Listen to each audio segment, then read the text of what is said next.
I got rid of all of it. I had 20 homes and 10 apartment complexes. I had some shopping centers. I got rid of all of it. What I got for the property here versus Bitcoin, it's insane. It's not even comparable. I was psyoped my whole life. How many hours do you think you put into studying Bitcoin alone? At this point, I'm sure it's been at least 1,000. Since 2017, I've been almost daily studying Bitcoin. I put a lot of that in my book because it's just going to go like this rapidly. And so I'm probably being way too conservative. I believe that we're going to be at $1 million by 20. Like, does Saylor have more power over the network than someone else does? Yeah, the great thing about Bitcoin is that it is...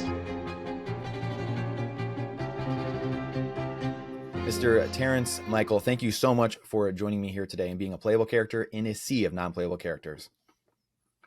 Thanks for having me, Brandon. Excited to be here. Long-time listener. Well, thank you. You and I met in some spaces a few years ago, and I always loved your wisdom and your steadfastness and your consistency, and you're just steady nature. And I think that you exude that. You also authored a book, which I think is incredible. It's actually one of my favorite books now, to be totally honest. Going through so many of the arguments, I want to write a book like this, or I wanted to, and I have different variations of more niche topics, but this is one of my top three, I would say, in books that kind of go through all the things that I don't know if I would have the patience to go through, and the things that are in the head, but I don't know if I would have the patience to do it. So Proof of Money is an incredible book, and people have to go check that out. That's what we are going to dive into today, kind of a masterclass on money and you really leaving, for the most part, leaving the real estate world. You know, you're in mortgage lending, the real estate world. You and I have talked about this ad nauseum, just over time of, we love real estate, would love to do more of it. It just doesn't make sense. The math doesn't math, as they say. So I would love for you to share your journey here and talk about this, you know, some of your just experience and the hours and time you've put into all this, and then what's led you to entrepreneurship and real estate, and then why you've made this switch, and then ultimately left it all behind to a large extent to come preach about Bitcoin and write a book about Bitcoin. Yeah, sure thing. So, I mean, I was fortunate enough that at an early age, my parents really supported me finding my passion and leaning into my talents, and they were those parents that just said, go do what you want to do. And the good and bad of that is that I wanted to make movies. I wanted to make TV shows. And once you get into that and you do that, you realize it's not as glamorous as everyone tells you it is, that you are this traveling circus and you're constantly freelancing, looking for jobs. And as much money as a lot of us in Hollywood make, you'll work 3 months out of the year. You'll work 6 months, you go on a hiatus, your show doesn't get picked up, you're pounding the pavement for 5 years trying to get your film financed. And so what I saw happened, not only me, with all my colleagues, all my friends, people I grew up with, because I'm an LA native, I've been in LA my whole life, is that no one can really manage or control their money. They can't grow their wealth. They can't store their value. And it's why you read about all kinds of people in Hollywood going bankrupt all the time. You're like, what happened to their money? What did they do? And so looking for a way, in hindsight, I now know I was looking for a way to store my value. I didn't think about it at the time.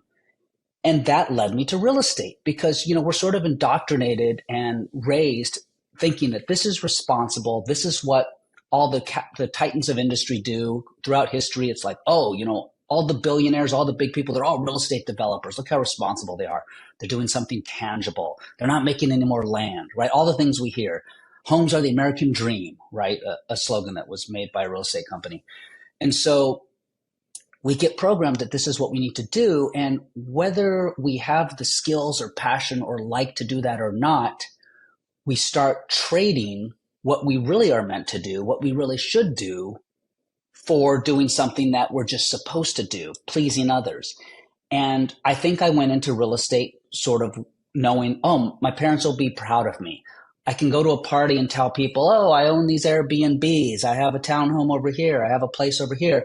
And I think I started to like what real estate said about me, even if I didn't like dealing with the toilets and the trash and the tenants and the taxes. And it took a long time for me to step back and ask myself, why am I really doing real estate? What do I hope to achieve out of real estate? Because when you're in it, when you're a real estate bro, and I was, and Brandon, just like when we go to Yeah, these Bitcoin conferences, guilty. oh my God, I've been to so many real estate conferences. I've spoken at so many real estate things. It's all about passive income, mailbox money, make money while you sleep, cash flow, let tenants pay for this and this and that. But what they don't tell you is that if you don't like it, if you're not good at it, you are now leaving the expertise of what you're meant to do. You know, the math professor, the guitar teacher, you know, whatever it is that you're great at and you can be giving to the world, you're now rushing out there and just becoming another real estate person. And you don't necessarily need another real estate person. And we see that when like all kinds of, you know, housewives just flock to becoming realtors when there's a real estate boom, right? They're like flocking to where the money is. With that said, I became really good at it. I acquired all the tools. I learned. I got licensing. And the whole reason I started a mortgage company is because me and my friends couldn't get mortgages. In Hollywood, we don't have W-2s.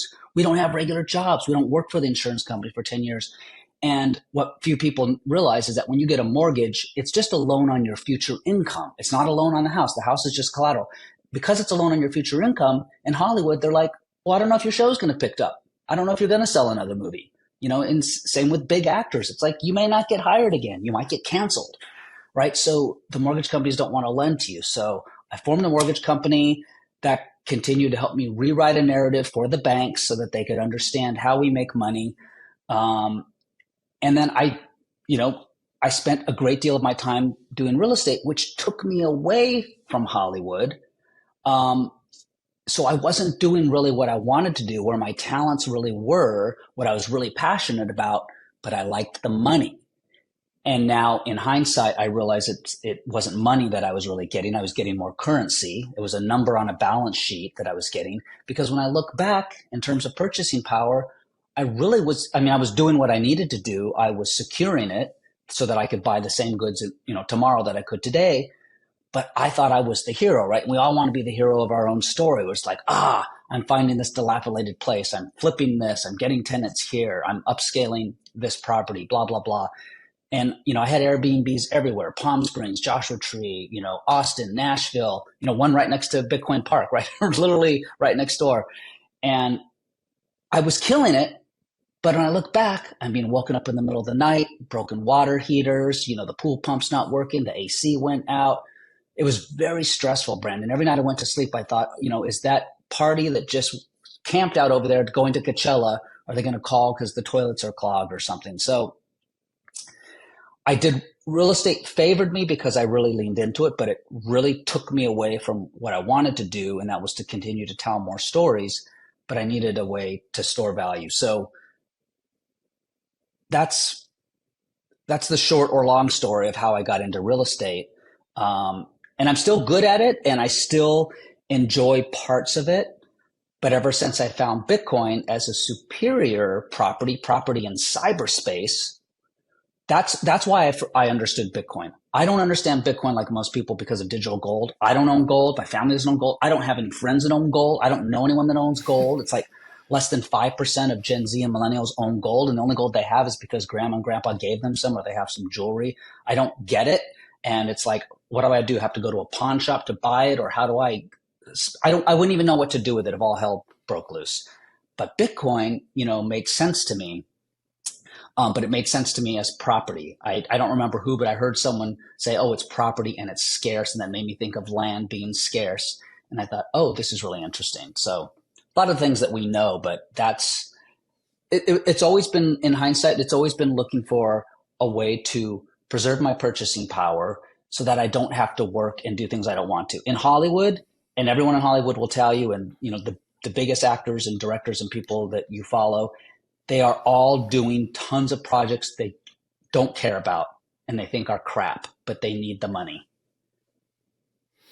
It's incredible. What you think about how much lost, you know, I feel like it's masked. Like we're going to look back in 100 years and it's be a modern dark age that we are in right now. People will think about it that way with, you know, fake paper currencies, stealing everyone's time and energy and wealth. You lay this out in the book so well. and doing my Robert Kiyosaki best to keep showing props in the video so it keeps people's attention, right? And he's a master at that. And you think about how much we have lost just in innovation because people are not doing the things they are called to do, because they might be doing a lot of things. They're busy and they are not in the right place. Like you said, they're not in their genius zone. So how do you concur with that? And how much do you think we have lost that we could have? Like, how much further humanity could be pushed forward at this point? But the debt has really stalled us out. Even though we have computers and tech and all this advancement, it seems like we could have exponentially more if we would have just been on a sound money standard this whole time. Well, yeah, like I remember being little and, my grandma would be like, hey, regardless of what you're pursuing, make sure you learn a good trade, right? You need something to fall back on. We all know this. And the whole reason they're called trades is because the entire idea of an economy is that we can all specialize in something. And that when we're really good at that, when we add to the economy, we can then trade that energy, that excess contribution to an economy, we can trade that for something else. That's why it's called trades. And we've distorted what a trade is now because it's very difficult for someone to say, this is what I love to do and this is what I'm going to do and that's all I'm going to do, because they are having to become a broker or a day trader or a real estate or a landlord, and again, it's great for people that love that and that is what they do. If that is what people do to mine fiat to earn dollars, that's fantastic. But ask most people, and that's why there's this whole, side hustle culture, because whatever it is that they want as their main trade isn't securing enough for their future, and it should secure and it doesn't mean that spoils aren't going to go to those who put in more work, right? It's just that it should be equal opportunity. It doesn't have to be equal outcome, but it should be equal opportunity. And this is what Bitcoin helps you realize, because Bitcoin really is just a truth measurement tool. And so once you start using a truth measurement tool, you start using a real measuring tape, you start looking at a real clock with 12 numbers on it. Well, you can't fake anything. And so I think that people don't realize. So people think that they are grinding and they are being entrepreneurial because they're doing 3 other things and 4 other things, and now I'm starting this other business over here that I don't care about, but it's a great way to make money. And I'm investing in this thing over here, but they're all just taking risk. They're all just liabilities. And if you ask them, it's really just to make numbers. And so this is the big thing that I talk to real estate people about. I just ask them, I just sit down with them. I'm like, just be honest with yourself. Like, why do you have this apartment building over here? And why do you want another apartment building over here? Do you really, really love the apartment building? Because one of the first rules in real estate, one of the first rules in every real estate book will tell you this, is you can't get emotional. You need to be able to flip that and get rid of it whenever you can. It's just a bunch of nails and boards. That's it. There's nothing else to it. And so if you ask them to really, really be honest, you know what they'll say if they're really honest? They'll say, I like what it says about me that I can tell people that I own these apartment buildings. I like the flex. I like the brag. That's kind of what it is, because what they really want is they just want what that real estate can get them in the future, right? Which is what money is. So they're using real estate as a balance sheet, as a ledger to get them what they can in the future. And it has been the best at doing that out of all of the assets, better than the stock market, better than equities, better than anything, but it does it at the most friction. So if you weigh all of the friction and barriers and all the work you have to do with what you get, I don't know that it's any better than anything else in the fiat world, because it's all measured, as we know, against inflating fiat, debasing purchasing power. So one of the big things, and you kind of just touched on this, is tangible versus intangible. You've been thrust into real estate because of the world you lived in, wanting to act in telling stories and being in your genius zone. Why do you believe that real estate is now more of a fragile investment in a way than Bitcoin? Like, how is Bitcoin so anti-fragile? Like, what most people, like you said earlier, like they think, real estate is, I always liken it to real estate's the top of the Titanic, in meaning it's the last thing to go into the water. Like it seems the best in that fiat system, but it's still, everything's still going to be 12,000 feet below the surface of the water. Eventually it's just the last to go in. Maybe it's the best vehicle we have, the best chair on the Titanic. But why is Bitcoin that life raft off of that? What really was an aha moment in that, those big juxtapositions for you? So over time, if you look at all of the real estate investing, real estate income world, this is shocking to people, but it's just math. They're only making 4 to 5% a year over the long run. That's it. There's not very much. And that's a lot of stress and sweat and friction to get there. And why is that?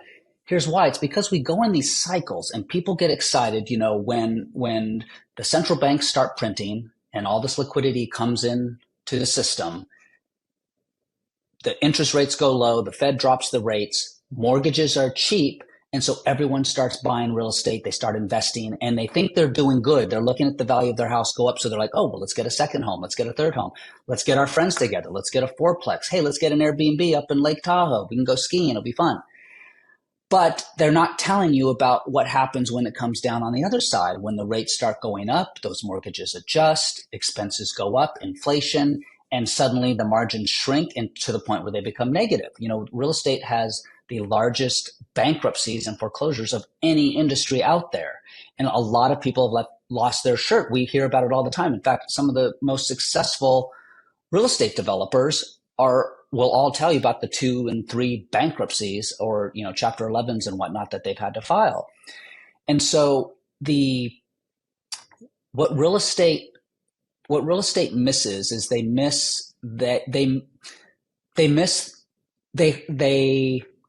real estate people cover all of the work that they have to do. And the reason that they're doing well in the short term is because they're able to. Well, let me back up. So real estate, you don't own real estate, by the way. No one can own any real estate. Okay. One, you're putting a small amount down, and most real estate investors are putting 3, 4, 5%. Some owners will put down 20%, but I'm separating out people that want to have a house for their family. I'm separating that. All the investors are putting as little as they can, 3, 4, 5% down. So really, they just have an option on real estate. They don't own it. The bank owns it. And they hope that if it goes up, they'll end up paying that off and they make the difference. So it's an option on it. But of course, many of them walk away, and that's why they put so little down. And what most real estate developers and investors are doing is they're going out and getting mom and pop and everybody else through REITs and through limited partnerships. And all those people are just making 4 to 5%. Real estate investors say, well, I'm actually making more than 4 to 5% because I can write off the taxes. Real estate depreciates, right? You buy a house, you get to write it off 27.5 year timeline, or commercial real estate on a 30-year timeline. And it's like, well, why do you get to write off real estate? Because it depreciates. It's like you are putting your money in an asset that's going to weather and is going to age. And so people will talk about, I bought the house for this amount, I sold it for this amount. But because it's aging and weathering this whole time, it's all of the maintenance and it's all of the insurance. And then, there's environmental inspections and mold inspections. An airport might expand, a school moves in next door. Your house isn't portable. It's not fungible. And every real estate person will admit to you the day they sell it, they're like, whew, because they found that one buyer, because real estate is so unique, right? It's not like you're selling the exact same thing. And it's like, would you invest unless it was like a classic, would you invest in a car? No, because it deteriorates, it breaks down, it falls apart. But pretend cars were what houses are for us. Then we'd have to be painting it. We'd have to find the auto version of a Home Depot where we're constantly upgrading it, so that people will want to buy it. And real estate becomes sexy because there's the day you buy it, there's the photos, there's that one time you visit it, maybe there's that one night you get to spend the night in it, and it's like, it's mine. I own property. I finally have something. But you don't, because if you owned it, why are you paying property taxes? Even if you pay 100% cash and have no mortgage, why are you paying property taxes? You know what property taxes are? They're just a rebrand. Property taxes are just rent and your landlord is the county in which you live. Because, it's like for my house here, I pay, I think about 20,000 a year in property taxes. If I don't pay that 20,000 a year, I get kicked out of here. So that sounds like rent to me. And this will blow you away, and can lead us into the Bitcoin discussion. And so this house that I'm in right now cost 1,818 Bitcoin when I bought it. 1,818 Bitcoin. That was 10 years ago. Today, it's about 15 to 16 Bitcoin. So it's dropped from 1,818 Bitcoin to 15 to 16. And I'm confident in about 4 or 5 years, it's going to be 1 Bitcoin. And that's pretty scary. Now, on one hand, that represents what real estate really is happening, in that it's deteriorating, it's depreciating. It should cost less. It's wood and nails and these things. That why am I paying more? I should be paying more for a newer house, not more for an older house. But you do. You pay so much more. And what it reveals, like, I did not know this for years in real estate, and I promise you, 98% of real estate people have never thought of this. But it's just a piggy bank. It's just that monetary premium that we know about, Brandon, that gets tacked on top of the utility value. Because if you take all of the doors and the windows and the walls and the floors and you itemize them in a budget and you added it up, that's your utility value. And it's going to be like 1/3, 1/4 of what the house actually sells for. And that's because there's this premium. And in my neighborhood, I swear it's like 1/3 to 1/4 of all the houses that you drive by and go by, they're empty, and they sit empty, and you never see anyone there. People in the Middle East, in the UAE, people in London, Europeans, all kinds of people are using them as piggy banks. They're literally just empty. You'll see someone mow them. You'll see a security light comes on. There's no cars. You can peek in the windows. No one. And so what's that doing to the value of real estate for people that just need their one home to live in for their family? Now, I can argue that even with your family, it's better to rent than purchase, but that's a whole nother discussion. I wrote a whole separate book on that, saying do not buy your house. Because when you run the numbers, you actually have way less freedom. You're stuck. You can't move around with work. Your landlord, of course, covers and pays for everything when you rent. But again, it's a flex, and it's just what you're thinking. Anyone can go rent a place right now. And the security deposit is the insurance for you to do whatever you want.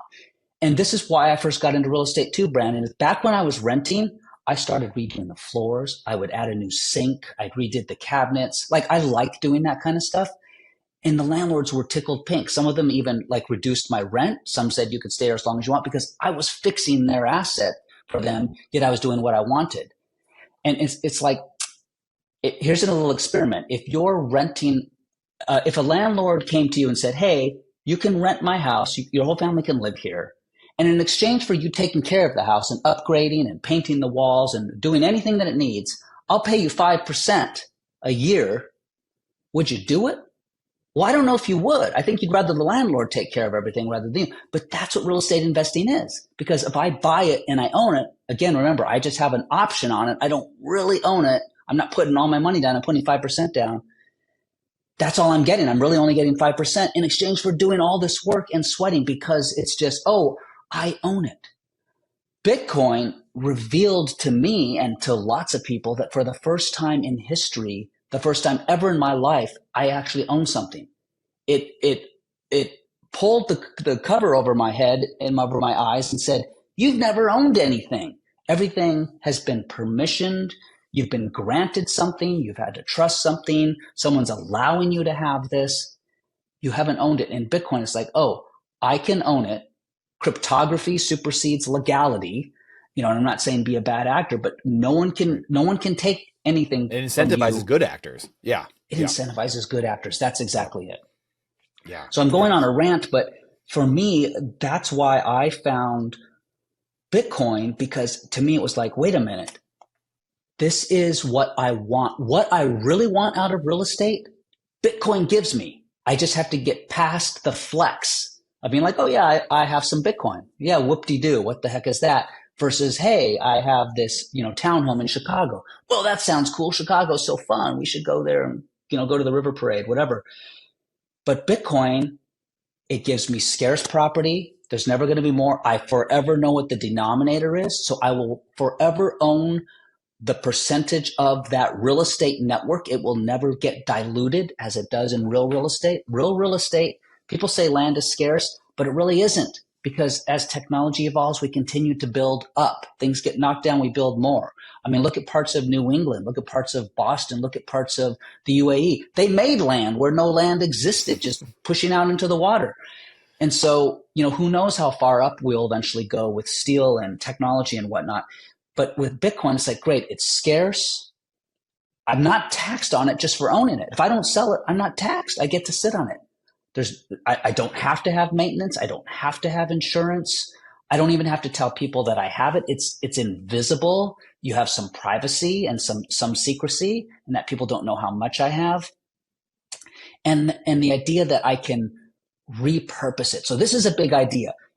Real estate investors, big real estate investors, lobby and they spend hundreds and hundreds of millions of dollars and get involved in politics because they're trying to rezone something. They're trying to repurpose something. They're trying to go from commercial to residential to storage to whatever. And it's like, I don't have to do that with Bitcoin. Bitcoin can be all of those things at once because, right, it's not limited by lines drawn in sand. It exists everywhere, yet I own a specific piece of it. I own a specific piece of it. And of course, my private keys tell me where that's located so I can reassign that value to someone else when they need to. And I talk to real estate people about, because they still think in tangibility and physicality. I tell them, picture this big brick wall and there's 21 million bricks, right? Each brick is real estate. That's it. And, when Satoshi released Bitcoin into the world on January 3, 2009, he put this big 21 million brick wall up there, these 21 million plots of land for everyone to see. But this big red curtain that we can see through, it's diaphanous, over it, he's been slowly lifting up, right? First at 50, 25, 12.5, the halving that we know. The curtain continues to slow down, slow down, slow down. And we can now see 98% of these bricks so that we can interact with them. We see the other 2% under the curtain. It's murky, but we see it there. So we know that it's coming. We know there will never be more. And the reason I use this example is that it's cemented. You can't remove the bricks. You can't break the bricks. You can't add more, take any away. But you have the keys to your brick. And whenever you want to, you can assign those keys to someone else. The brick stays. It doesn't move. Right? Bitcoin doesn't ever really move. So it is like real estate in that sense. It is stuck, but you can move the ownership to anyone and fractionally, right? And that's another big idea. Imagine being able to take real estate and buy some coffee with my house because there's 100 billion units. Can't do that. And so, like we say in Bitcoin, where it's like people get Bitcoin at the price they deserve, or they get it when they can, realize that they don't know everything. Real estate people have to get past this tangibility. And I tell them, it's like, look, real estate is only tangible when a pipe bursts, when a sewer clogs. Until then, it is a balance sheet. Most real estate investors, they do not visit their properties. They don't see them because if they're doing a good job, they're completely rented out. Like I've owned so much real estate, Brandon, that I've never even been there. I never even looked at it other than a screenshot on my computer. So even real estate isn't as tangible as people think it is. So I really invite real estate people to look at Bitcoin as property in cyberspace, as it offering all of the qualities, all of the attributes that you really want in real estate. Oh, here's the big one, Brandon. Every real estate person says to me, well, where's the cash flow? That's why I'm in real estate. I want cash flow. Yep. That's the biggest one. Yield, cash flow. Come on, Terence. All these buzzwords. Yeah. Where's the cash flow? Exactly. Well, guess what? Cash flow is just appreciation in a different form. That's all it is. And the reason real estate has cash flow is because it's illiquid. If it was liquid, you wouldn't need the cash flow, but this is your reward for having illiquidity because you can't get anything out of it. Great. So have your cash flow. I would rather have Bitcoin that appreciates 10 to 20x more than real estate And like we just said, I can fractionalize and sell off some of that Bitcoin if I need to. And guess what? I just made my own cash flow, yet I'm appreciating more. It's like, do you want to appreciate $1,000,000 or have cash flow of $1,000? I'd rather appreciate $1,000,000 and I can slice off 1,000 whenever I want. And here's the other benefit with Bitcoin, because it's the appreciation that you're turning into cash flow. That's a capital gain. Well, capital gains taxes are here compared to income taxes on cash flow in real estate. So even the taxes are less when you are taxed if you have to sell off Bitcoin. But like real estate, you also don't have to sell because you have collateral and you have a great collateral. Whereas in real estate, every time you want to refinance or use it as collateral, it takes 60 days to go through and vet. And they're not only just vetting the real estate, they're vetting you. With Bitcoin, you don't have to be vetted and the real estate doesn't have to be vetted because a Bitcoin can only be a Bitcoin. It's impossible for it not to be a Bitcoin. And as we know, a lot of this is coming online right now, but there already exists lots of banks and places that will do a multi-sig with you with escrow and let you get loans off of your Bitcoin. So when you look at the bottom line, when you say, hey, I'm buying this apartment complex, I'm making all this cash flow over 5 years, and then I'm selling it here, that 5-year period, add up all that money, bring it forward in present value for inflation, and compare that to a Bitcoin, it pales. So yeah, if you want your $100 a week, great, have your apartment and all of the stress that goes along with it for your $100 a month. Or you can do this over here and make $50,000 at the end of the year. So yeah, cash flow is a Band-Aid. It's like saying like, well, how come you don't have Band-Aids on your wound on your, like I like to have Band-Aids. Well, that's because you have a wound. I don't have a wound, so I don't need a Band-Aid. I don't need cash flow because my asset is appreciating in Bitcoin. So beautifully said. Okay. So that's exactly what I wanted to kind of touch on. Was one of the follow-up things was this, because I think it was like a year ago, whenever it was you and I went back and forth on Twitter. It was about these buzzwords being the enticement to keep you in the fiat system. It's this justification, yield, interest, cash flow, ROI, like all these different things are these enticements to get you, to keep you entrapped in the fiat system and justify your existence in the fiat system. This is what I think is so hard for people in the metals world, which I used to be 15 years ago, or real estate, which I was as well. Like those are the worlds I came from as well. And it's hard when you're that fish in the water. It's hard to know you're wet because all you know is you are wet because you're in the water, or you don't know you're wet because you're in the water your entire life and you know no different. And so it's hard to see once you're, or the Titanic example, which I think is great, when you're on the Bitcoin life raft and you can only see the ship is sinking once you get away from the ship. It's very hard to tell at the beginning, and people are just like, what do you mean? It's unsinkable. The dollar's unsinkable. Real estate's unsinkable. So, it's very confusing at first. And that's why I think it really is this, and you briefly touched on this, it's a humility test. You have to humble yourself to understand what you don't know, is what you alluded to earlier, right? Which it's not an IQ test. This is not an IQ test. Bitcoin is not that. The monetary premium part of this, I would love for you to unpack this a little bit of what's going to happen to the assets, all the rest of these assets, that when Bitcoin starts sucking up the monetary premium and all of it goes to this ledger, this immutable ledger, now tracking the wealth and the commerce across the globe, or wherever people go in the universe, wherever they go is tracking this. And what happens when that premium, the premium accrues to the black hole of Bitcoin and starts coming away from the other assets? Yeah. So one way I like to think about it is that real estate is a spreadsheet. So real estate is so here's another way to think about it. Real estate is an authentication token, in that people go to their job, they go to their career, they do whatever they want to do in life, and they make money. And the money that they don't spend on their daily bills and living and all the energy that they need to consume, they want to preserve and save for the future. We get that. And how are they doing that? They're doing that with dollars. But because dollars debase and they lose purchasing power, we have to put that dollar somewhere. And we want it to be a receipt that'll give us future value, right? It authenticates, the dollar authenticates that we did work in the past, so you can turn it in the future.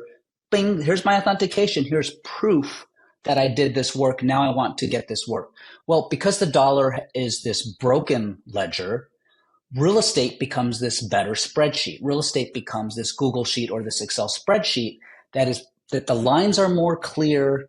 This is the work I did, so that in the future I can grab that and get my value. The problem is you have to go to this spreadsheet every day. You have to maintain it, and you have to make sure that the lines are there and everything is bolded and all the numbers are adding up. It's a lot of administrative work. Bitcoin is that same spreadsheet, but with no work. It doesn't require any maintenance.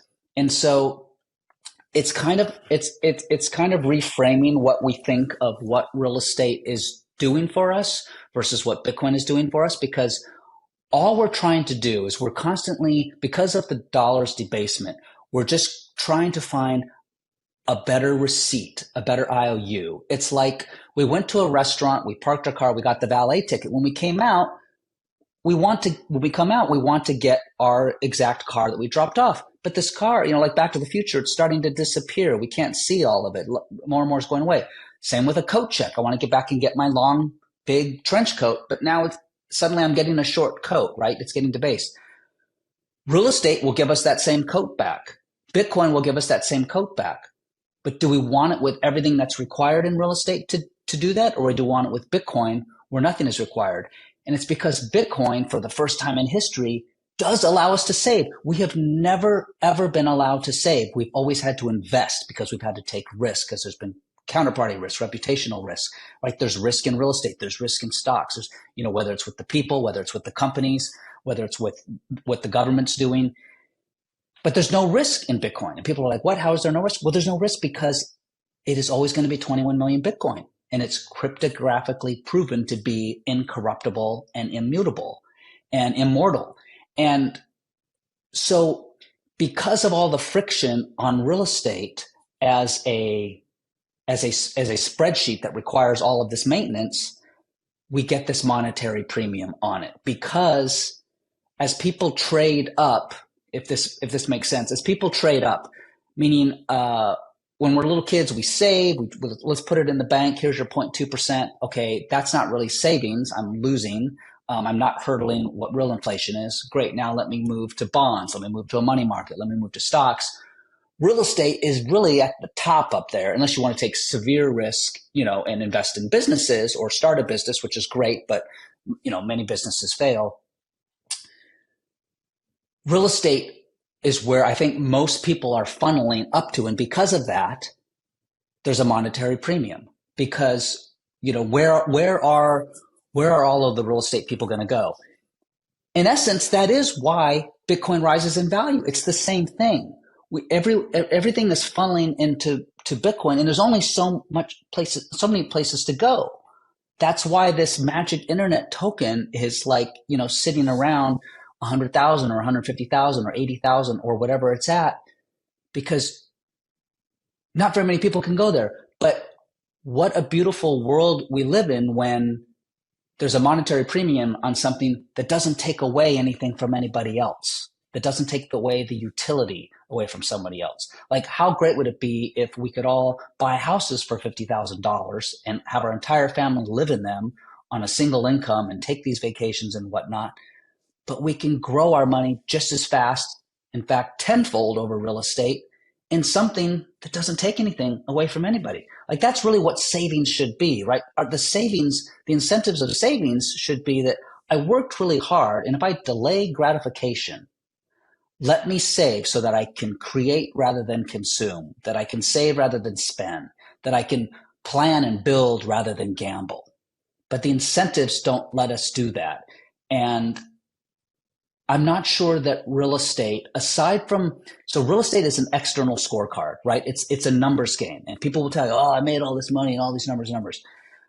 But if you take away the external scorecard, I'm not sure that it's giving real estate people any more purchasing power than anybody else when you compare it to the amount of work that went into it. It's an immense amount of work, and it's done at the expense of those who don't have access to real estate, can't afford a down payment, can't get a loan.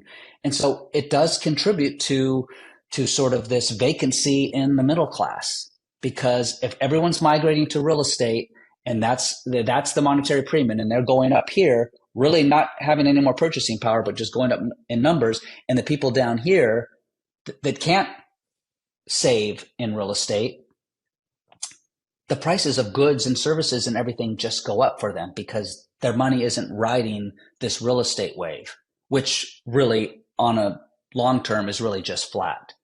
So ride that wave with Bitcoin, where anyone anywhere can get in. It doesn't matter your race, class, status, geography, whatever, and in any fraction. And we're all on the same elevator. Whether you have 25 Bitcoin or 0.001 Bitcoin, we're going up at the same rate on this building, and the building has no top floor. And so we're all going to appreciate the same. That doesn't exist in real estate. Every state is different. Every county is different. The size like many people might be able to go afford a home in Memphis, Tennessee right now, but you can buy an entire home for $25,000. Well, that house, I promise you, is not going to appreciate. And you're going to get $20 a month in Section 8 income, and that's it. And you can sit on that for all day long. And I know because I've had that house. That's not going to do real well. But you can take the risk of a dilapidated shack on the beach. If you're liking this interview, but you're just wondering, you know what, Brandon, this is amazing stuff. And I get you have these guests on and they're talking about how orange pilling the world is so great and how Bitcoin is going to take over the world. How in the world do I educate my family and friends? How do I get people to understand what most people just don't care about, quite honestly? Bitcoin trading cards is the way to do that. When you open up these cards, you see the foil cards, you see the chase, you see the glossy cards, young, old, boy, girl, man, woman, it doesn't matter. People love these cards. It's awesome because they're super valuable, by the way. Amazing little side note. However, it Trojan horses them into the most important thing of the day. It's not politics. It's not all the things that we fight about. It's changing the money, fix the world. Bitcoin trading cards is the best way that we have going in order to do that, no matter who you are. You're going to love them. Playable Characters 10 for 10% off at checkout. Playable Characters 10 off at checkout. BTC-TC.com. You're going to absolutely love these things. Now back to the show. And spend millions and millions of dollars and, stress for 5 years and try to flip it. And in those 5 years when you flipped it and made that money, guess what? That's the rate of inflation. Global liquidity has increased the same amount. So you would have done way better just sitting in Bitcoin. In fact, you would have surpassed it. And that's why, we always say Bitcoin is this black hole. It is going to absorb. As people learn, as people take the time to figure out what this is and ask themselves, why am I investing in real estate? Why am I really doing this? They will migrate to Bitcoin. And that's what I did. Brandon, I had 20 homes and 10 apartment complexes. I had some shopping centers. Except for a few things that I'm stuck in because I have partners, I got rid of all of it. I got rid of all my Airbnbs. My Airbnbs were single family homes, very nice ones with pools and all this. And it looked like they were killing it. I'm telling you, I wish I could have done it earlier. And many times I wish I hadn't even bought that property. It's like if I show what I paid for the property and had I just bought Bitcoin, what I got for the property here versus Bitcoin, it's insane. It's not even comparable. I'm telling you, in Bitcoin terms, I'm an idiot. I have lost so much money to real estate.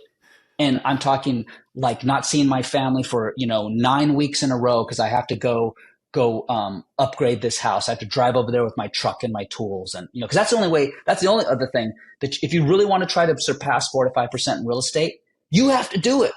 85% of real estate's cost, 85% is the labor. So yeah, some of the real estate people that are like, hey, I am doing pretty good. Yeah, but you're also doing it. And, I've broken my collarbone. I'm scraping my arm. My sciatica gets bad. I'm busting my back trying to lift up drywall. I know I've inhaled asbestos, scraping popcorn ceilings. I didn't know. I'm like, well, I want to scrape it down. I don't want to have to pay for it. So I applaud people that love that. And I've been around, I've executive produced these HGTV shows that you see. I've created those shows. I've made those shows. I know these people. But I also know, and I'm not afraid to say that we skew those numbers. A lot of those numbers aren't true. Like, we are telling a story for the network of what could have happened or what might happen had all these other things that really happened behind the scenes actually happened. And it's like, you know what? If we show the real numbers, this person didn't do that well flipping that house. I know you want to say they did that well, and I get it, but it didn't really happen. And I mean, I know that's not a surprise to anybody that reality shows aren't reality, but um, Bitcoin is reality, like you said, Brandon. It's a truth ledger, and is as idiotic and nerdy as it is. It's like the fact that we just have an honest distributed database, the fact that we just can account for things, really says everything. And that's why I always think about, so in real estate, it's like people know when they are budgeting for lumber and supplies, they're all doing it on inches and feet.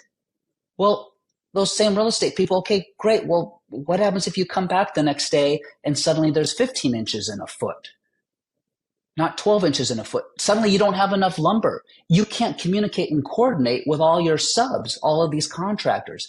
They're all going to start asking for more money.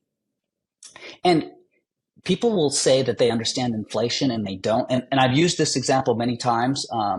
So some people have heard me before, forgive me, but it does help with real estate people, because you're like, oh, what's inflation? And they say, oh, well, it's just prices going up. And it's like, and that's normal. Prices are supposed to go up, And it's like, no. And so here's what I'll tell people. I'll say, look, I build swimming pools and you want me to install a swimming pool.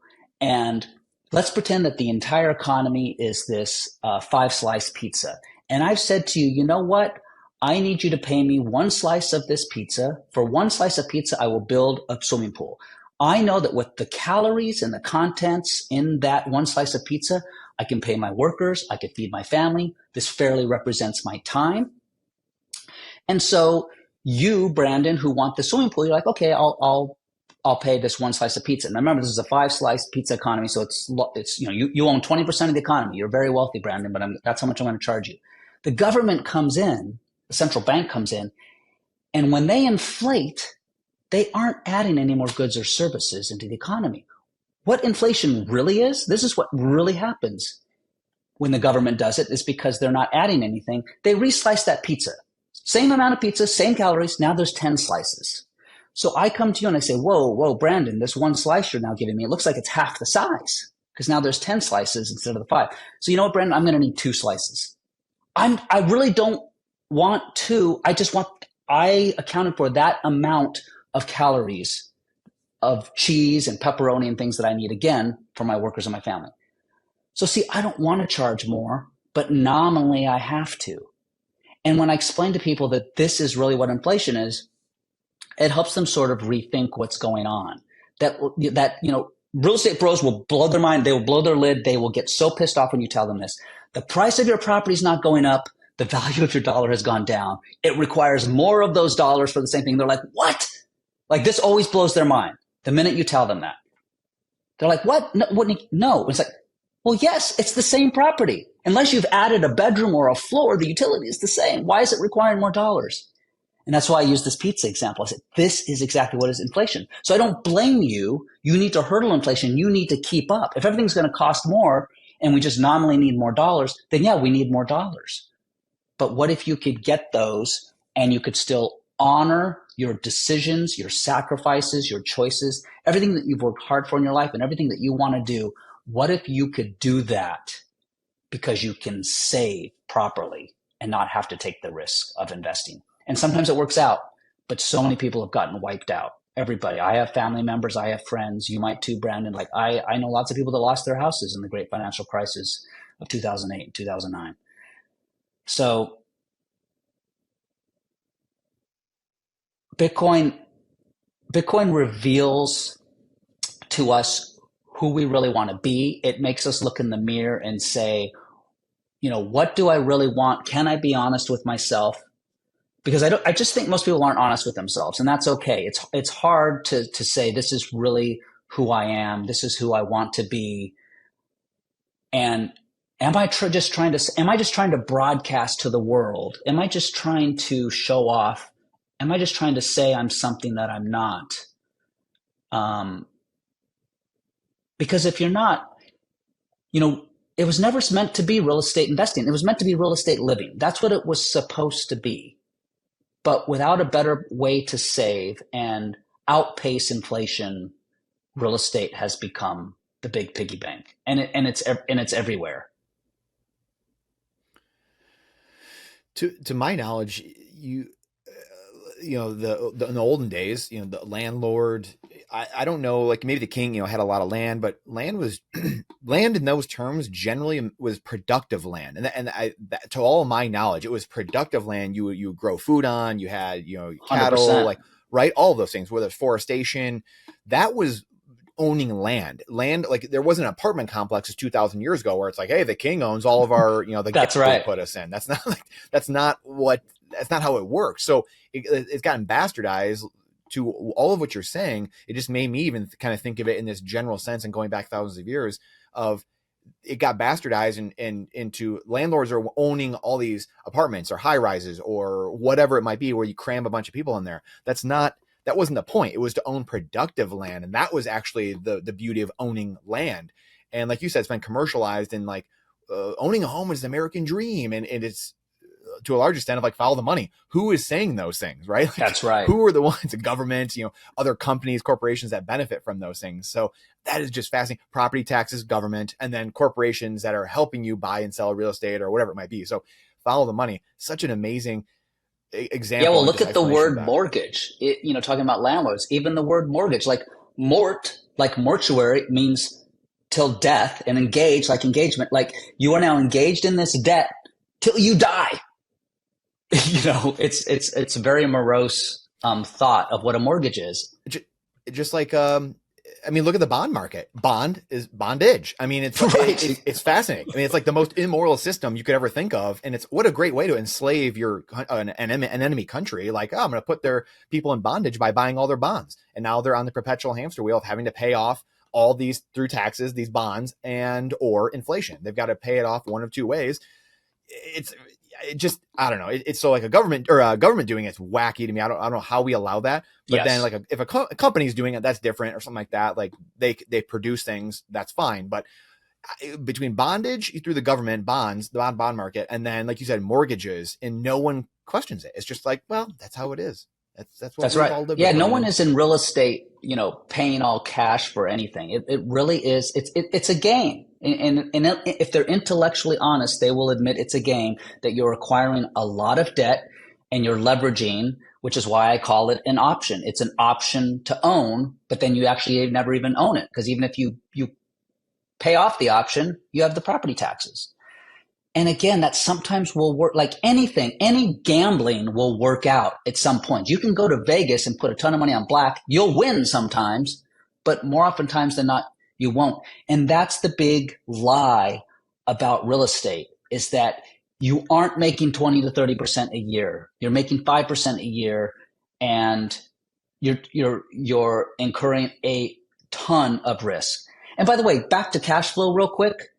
Real estate investors will all admit this. No one will say this is not true. Whenever there's problems, whenever there's a big expense, whether it's a tax bill or a roof or a leak or whatever, the cash flow stops, and it stops all the time. And I'm a limited partner right now in several large institutional real estate vehicles. The cash flow stopped. By the way, after COVID, it stopped. Talking about this. Yeah. I've been going 2 or 3 years sitting on some of these properties, nothing. And the whole enticement of those was all this cash flow that was going to come in. Like, and you get these letters, capital from calls and stuff, and yes. Yeah. And I've had 2 capital calls. One I didn't even participate in, and I think one of them is just going to go bust. Mm-hmm. Like, and they've all admitted, now that our interest rates have, they've adjusted, because they all had 3-4%, and now it's like up to 7 to 8%. Now we can't sell it. I'm involved in one in Texas right now that the guy just personally called me because he's a friend of mine, and which is why I invested, just to help him out. And he's like, I'm sorry, you're probably, the cash flow stopped a year ago. You're probably going to get about half of your principal back. And it's like, all right. I just write it off, but it's like, man, had I put that in Bitcoin? the price of education, right? Yeah, and these are smart people. These were smart investments. I Right. mean, I read everything, so I don't blame them. But Right. it's the market, and because we are not the 9 to 12 people that are just adjusting these rates, so that we're like woohoo we Mm-hmm. uh yeah. Yeah. Okay. I want to. So we talked about inflation. I know we talked about inflation a little bit, but this is such a global problem. We were talking about what people in the metals world and in the fiat world, like if you're a fish in water, it's hard to see that you're wet, right? You've grown up there your whole life. It's very hard to see unless you're off that ship, and you can see it listing and going down. And we talked about Bitcoin being a ledger, being this global ledger, this immutable ledger. The other part of this is a finite container that I think of, Mm. and also people have a hard time with altruism, and this is it. I think what I found with Bitcoiners is that they are some of the most humble people on earth. A lot of these people have gravitated to Bitcoin because they've realized it is the best opportunity. It's not guaranteed. Nothing is perfect in life. Nothing's absolute. So we're not saying that, but it's the best thing we have all found going through these heartaches of gold and silver, and real estate and stocks and all. We've gone through this gauntlet. So it's not like we woke up one day and said, "Hey, I had a dream and this is what it is we've gone through and taken the slings and arrows and found this to be the best opportunity to unbank, or to help the unbanked, help 8 billion people, to remove these barriers and obstacles to saving and stop having theft of your money, your time and energy." The other thing, Mm. so in saying this, the finite container aspect, I always think of your time being a finite time on earth. It's the only thing we had that was finite. And now we have Bitcoin, which is finite. And you made me think of this. You said something alluding to this earlier. It's the only two things we now have that are finite. There's nothing else in the world that's perfectly finite like those two things. So it's the perfect trading pair for each other. You a finite container to store your finite time and energy in. We've never had it before. And this is the first time in human history where we're looking around like, does anyone else see what I see? Like, did we finally have something that's linked right to your time? And that's why people say Bitcoin is time, and time is Bitcoin and the time chain. So I would love for you to touch on that if you want to, but also you touched on something earlier with fiat being a zero sum game, and Bitcoin is this positive sum game where it aligns all the incentives. And now, so having this finite container, marrying these two things together, the finite container aligns consumers and producers and puts us on the same side, and incentivizes people to work together and to coordinate, and this virtual cycle, instead of being antithetical to each other and fighting each other. Like you said, if you're going to a real estate conference, you're going to a business conference or a marketing conference, you guys are all in different teams, right? It's like, oh, these guys at their companies here, like none of us are winning if we're all helping each other. But in Bitcoin, that's opposite. So I'd love for you to unpack this a little bit of how it aligns incentives for consumers and producers. Yeah, that was a good way. That was a good way you put it. I like what you just said there last, where, like with real estate and with a lot of different type of, investment hustles, it really is competitive, and it's you against them. You're all fighting, and competing to outdo one another. And Bitcoin, the incentives are aligned for us to we're all on the same winning team, right? It's like, even if you're, sitting on the bench at the Super Bowl and you're not playing on the field, you still get the Super Bowl ring, Yes. right? Because you're on the team, or I should have said hockey for you. You still get the Stanley Cup, right? Is that, Yeah. is that right? There you go. Yep. And maybe that comes down. I actually never thought about. I mean, obviously I know this, but I hadn't thought about the fact that maybe that's because Bitcoin is provably fungible, and that we've never really had fungible. Every stock is different, every house is different. Um, Gold is largely fungible, but it's difficult, of course, to verify. There've been banks, of course, Venezuela, Italy, China, big major central banks that have found out years later that they, had tungsten filled fake Yeah. gold. I wouldn't know how to verify gold. Gold, as we know, is elastic, and so as the price goes up, more will be dug out. It is pretty amazing to think that, talking about this finite container of Bitcoin, the reason it's finite isn't because it obviously is a literal container, but it's finite because the one thing man can't do, like man can dig deeper to get gold. He could find more shells in the ocean, evaporate more salt, get more hides, all the different things throughout history, tobacco that we've used as money. You can do all those things. But one thing man can't do is he can't time travel. And Bitcoin is dug up in time, right? And that's why we call the blockchain the time chain, because unlike any other crypto or anything else with a spreadsheet where you can just slide left or slide right, Bitcoin, you can't. You want to get more Bitcoin super value, you want to go get more than you can, you got to travel in time forward. And I don't think you can do that. And you want to change the Bitcoin that I already have that I acquired a year ago, you got to go back 144,000 blocks. And you can't distort time. And so that's kind of the really big idea that Satoshi did when he thought, well, this is how I can make something limited. This is how I can prevent a double spend, how I can prevent counterfeiting. Because it's like, when you think about it, and this is a thing that real estate people have a tough time because it is digital and it's in cyberspace. They think, well, I could just copy paste it, or isn't there going to be more? And it's like, yeah, but because it's in time and not sitting in a folder, you can't do that. You can't just get more. You can't just make more. You can't replicate something that hasn't happened yet. And you can't replicate something that's already been cemented and secured down here. I mean, without an immense amount of energy that, would make the world blow up practically. And so I think what I think is interesting to think about is that, we were raised in a trust system, ever since the beginning. Can we trust this person? Does this bank have FDIC insurance? Goldman Sachs, that's a good brand. Well, the doctor says to do this. The hospital said to do that. I don't know. Oh, I Googled this. Well, Google says this, so that must be true. And we just haven't known anything other than a trust system. And credentials. And, well, this person has a PhD. It must be true. That person won a Nobel Prize. I doubt that the fax machine will have any greater impact on the economy than the internet. I mean, it's a Nobel Prize.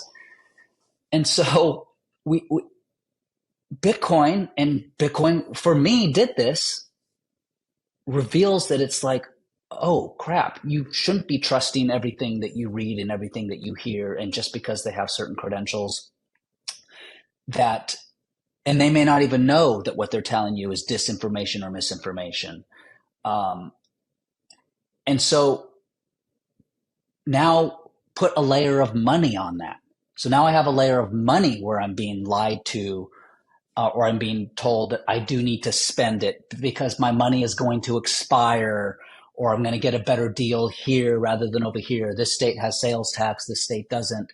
And I don't think in terms of, oh, someone is pulling puppet strings and telling me to spend money here or not there, or spend it now, not later, because they're distorting how fast I can save or not save. And, if you're going to tell me I have a savings account with 0.2%, you're going to advertise it, hey, save for your future, retire, and you show these people, the old people by the lake, and they're drinking coffee, like, this looks good. 0.2%?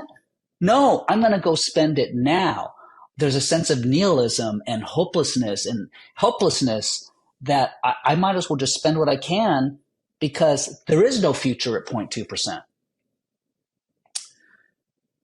And so Bitcoin says, whoa, whoa, whoa. All you have to do is be fair and honest and save. You still have to put in the work. It's still your energy. You can't just get Bitcoin for free. That's the other genius part. It is, you had to put into society, but here's a perfect record. And we will honor that. We will honor all the work that you did and give it to you in the future. That's really what real estate is supposed to do. And it's just so hard to navigate and do that unless you're like the top 1% of people, and unless you're a Grant Cardone. I don't know that you're going to do that.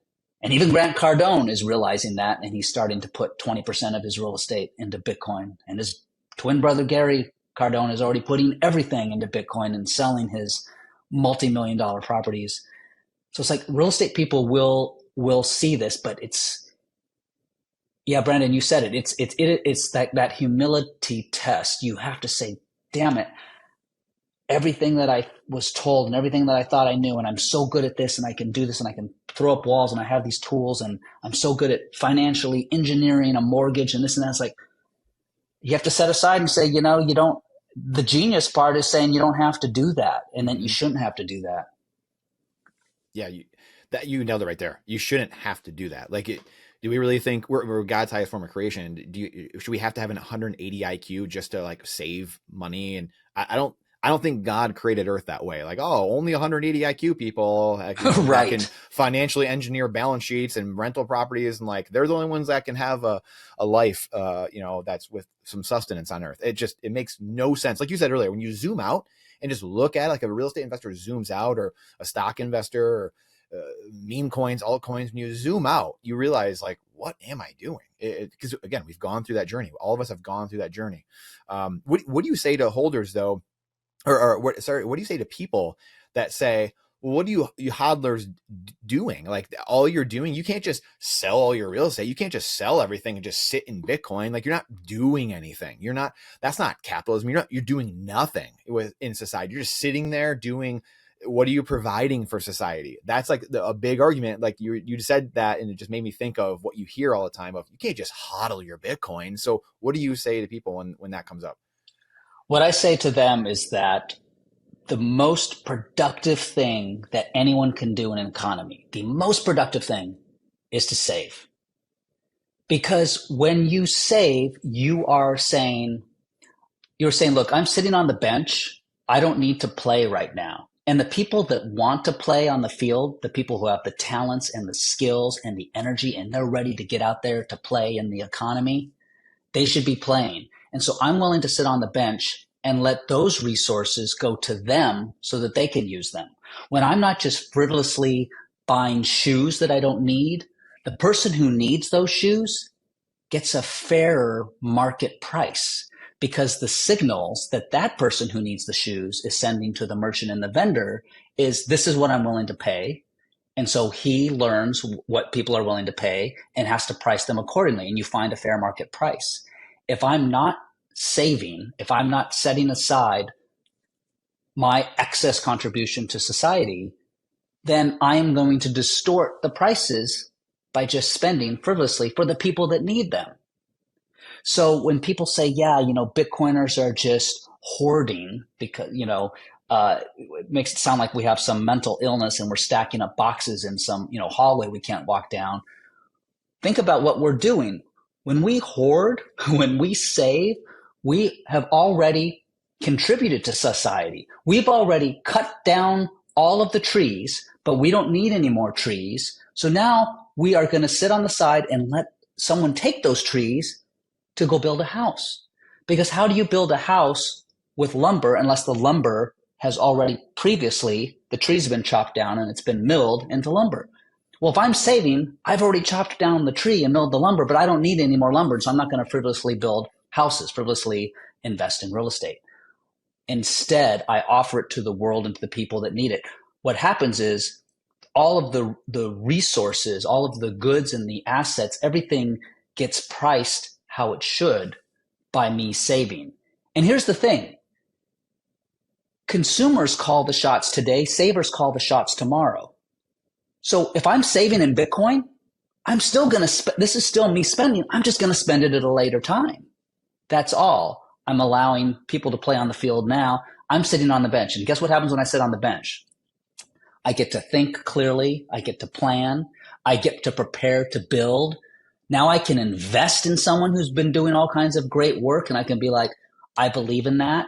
Now that I've recharged my batteries, I can get excited about something and now go do this. I'm still going to spend those resources in one way or another. So the best thing that anyone can do, Bitcoin or not, is save. The problem is, in the fiat world, there's no incentive to save. You have to invest, you have to take risks, as we know, because you'll be debased upon. But Bitcoin allows us to save, which allows the resources to now flow at a better market price to people who need them when they need them. Yeah, I've been having arguments lately with people here and there, friends, family, just people on the internet. capital, to have capitalism, you have to have capital to exactly what you're saying. Like you have to have equity or capital, savings stored up. And the system is not incentivizing anyone to save anything. So therefore, we're not in capitalism anymore. We're in some maybe variation of it at best, crony capitalism or creditism or something to that effect. So I love that you said that, because that's what's. Well, think about it. If you don't build the fishing pole, people can't go and fish. Can't fish. So, so it's like, so the only way to build the fishing pole is to save, because I can't just go get a fish and eat a fish every day. If every day it's let me grab a fish and I eat the fish, that's me consuming. I have to save. I have to not eat the fish so I can build the fishing pole. And then when I build the fishing pole, other people can take the fishing pole so that they can fish. Where do you think where does every single business, all of these great businesses and all these services and everything we have and all these things we love, how did they get built? They got built by getting loans and getting investors and getting money. Where did that money come from? From us, from savers. That's where it comes from in the first place. It's the best thing that we can do. And here's one of this is a little bit more philosophical or spiritual, but one of the things, the hope that I have for the future is that as Bitcoiners continue to accrete and appreciate because they now can save, they are going to become great philanthropists. They're going to become great investors. They're going to really think, because they're not going to want to spend their Bitcoin frivolously. They're going to want to spend it on quality, and they're going to want to spend it on good people doing good things, but they're going to 100% spend it. And because also the amount that they're spending continues to get less and less and less versus how much it appreciates. And so it's like, in a way, a lot of Bitcoiners will become these like mini Shark Tank sharks, where it's like, great, tell me what you have. Tell me what's going on. Wow, I believe in that. I want to invest in you. But that can only happen if we save. We need to hoard, Brandon. We need to hoard like crazy. Yeah. Hoard sats like your life depends on it. Yes. It does. Sorry, I cut you off, I think. The only other thing I was going to say was just that the layers of the system, people, one of the comments that I've got a couple times now is people think that inflation is a part of capitalism. And that's where I was going with this. And that's what you were kind of outlining. We have to understand these layers. So the way I would always explain it to people is you have this monetary bedrock is separate from the economic system you choose or society chooses. And people like conflating these two and thinking that like, well, inflation is just like, again, fish in the water. They don't know they're wet. Well, that monetary bedrock, if you choose Bitcoin, you're going to have a system you can build society upon, or on capitalism or whatever, on top of your bedrock. But if you have fiat sand, paper sand, then well said, luck. Yeah. It's going to start to crumble and sink into the ground. So, and that's what I think we're experiencing. And 100%. I think that's why we have these problems and then the malincentives and people doing, all these ridiculous things. So understanding the layers of the system, how does the network change people? Again, we talked about incentives a little bit. How has it changed you? What are some of the things that you have changed, or maybe you didn't think about or didn't know? I mean, we'll start with this. How many hours do you think you have studied Bitcoin, and what are some of those things that you're just like, wow, I was completely unaware of this, or had to relearn this thing that really just kind of like dawned on you, and we're just like, whoa. Like for me, it was energy, the markets, energy markets, things like that, and just thinking about the environment. There's always a hunter and a fisherman, so I was a conservationist, but seeing the environmental movement and kind of that being exposed with people not understanding Bitcoin mining and how it cleans up the earth. So a couple of my ahas, but like I said, how many hours do you think you put into studying Bitcoin alone? And then what are those big changes? At this point, I'm sure it's been at least 1,000. I've never thought about that. That's a good question. Since 2017, I've been almost daily studying Bitcoin, and that's actually just been increasing and increasing up until now. To the point where it's like Bitcoin is mostly all that I do. It's mostly all that I care about. And even though a lot of the topics are things that I now deeply understand, I continue to love the way other people say things, and I continue to love to hear how other people come into Bitcoin and why they come into Bitcoin. For me, like you, one of the big aha moments was how Bitcoin mining works. Yes, and energy and the environment.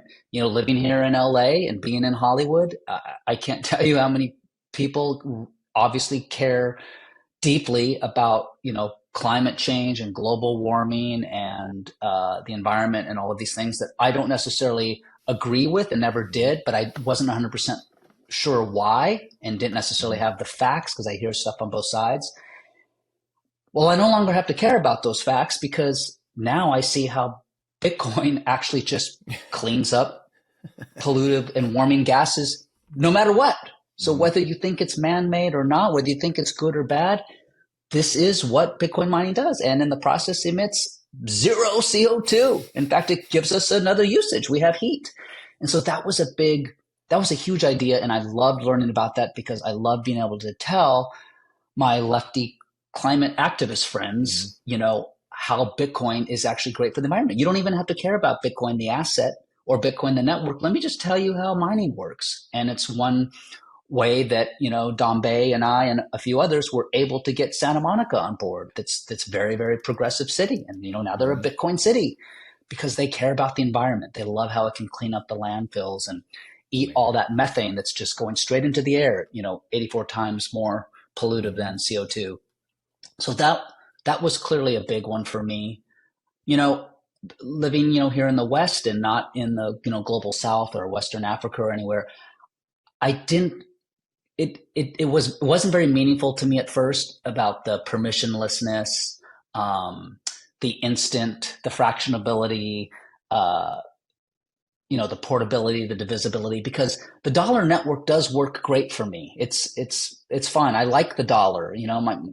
I still use Venmo with my friends and PayPal and all that stuff just works. But I'm also, I don't own a gun shop. I don't have a cannabis shop. Like I've never been debanked or unbanked. I yes, I don't like the friction of sending a wire and all that stuff. And there's always been hiccups, but so I didn't get that aspect. I see how most of the world needs that, and I've learned about that. I put a lot of that in my book because that was a big aha moment for me, being like, holy crap, we are so privileged. This is how the rest of the world lives. What's going on in Lebanon and in Turkey and, Brazil and Argentina and Afghanistan. And it's like, holy moly. And so learning that we're being stolen from by inflation was an aha moment. It's so obvious to me now. I've always thought inflation was price inflation. That was also another big aha moment. No, inflation is literally just more units in the supply. Price happens after the fact because of that. But I went to college. I went to business school. I never learned about money. Business school taught me how to make more numbers on a balance sheet. I need more numbers. How to leverage, how to, it's just a game. And so learning about money, learning about the environment, learning about energy, um, learning about purchasing power. Wow. Though it's just so obvious and so basic and so fun. It's almost like business school skipped the fundamentals and just jumped into, you're already being distorted on and you're already being inflated upon. So here's what you can do to fight the system, right? It's like, here's all the weapons, but all the weapons that they're giving us are these knives and these swords and these sticks, and, Bitcoin is like this rocket. It's like this gunpowder. And you're like, oh crap. Why couldn't you have just told me about this? And I'm running around with these knives That's trying to, great. shiv someone. That's such a great example. I've never thought of it like that. It really is. It's like saying, hey, we're training you to go to war, but we're not going to actually study war. Like, we're not going to study the Right. modern war right now. Like, what's happening? What's going on? No, we're just going to say, like, hey, here's a bunch of these tools. Go, we're going to train you how to use them. And then you go into war, go into battle and figure it out. And everyone just gets mowed down. And that's pretty much what happens economically, right? Like, everyone just goes to school. We don't say, what is the system? What is the money we're using? We just skip right to, like, here's a CD, here's real estate, here's a money market fund, like, here's balance sheets. And then we just skip right to these tools and everyone just accepts it, and then you get mowed down once you get into real life. And Yeah. that's the meat grinder that everyone's in, or the hamster wheel, as people know it, as the rat race.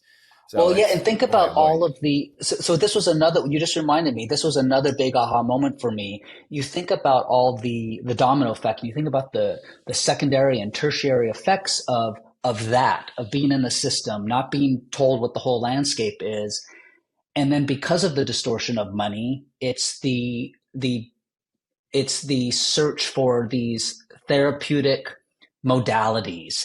And it's like, why have all these things surfaced from, these cold plunges and these, all these random, weird, wacky, Great point. it's like, eat, pray, love. And it's like, yeah, some of those things might be helpful, but it's like, why are we having these problems in the first place? Why is mental health increasing? Why is diabetes increasing? It's like big pharma, big food, big medicine, big education. And, Bitcoin teaches you because it's decentralized money. It's like religion is decentralized, but, denominations aren't. And it's like health is decentralized, but hospitals and doctors in medicine aren't, right? They're all captured by the insurance companies.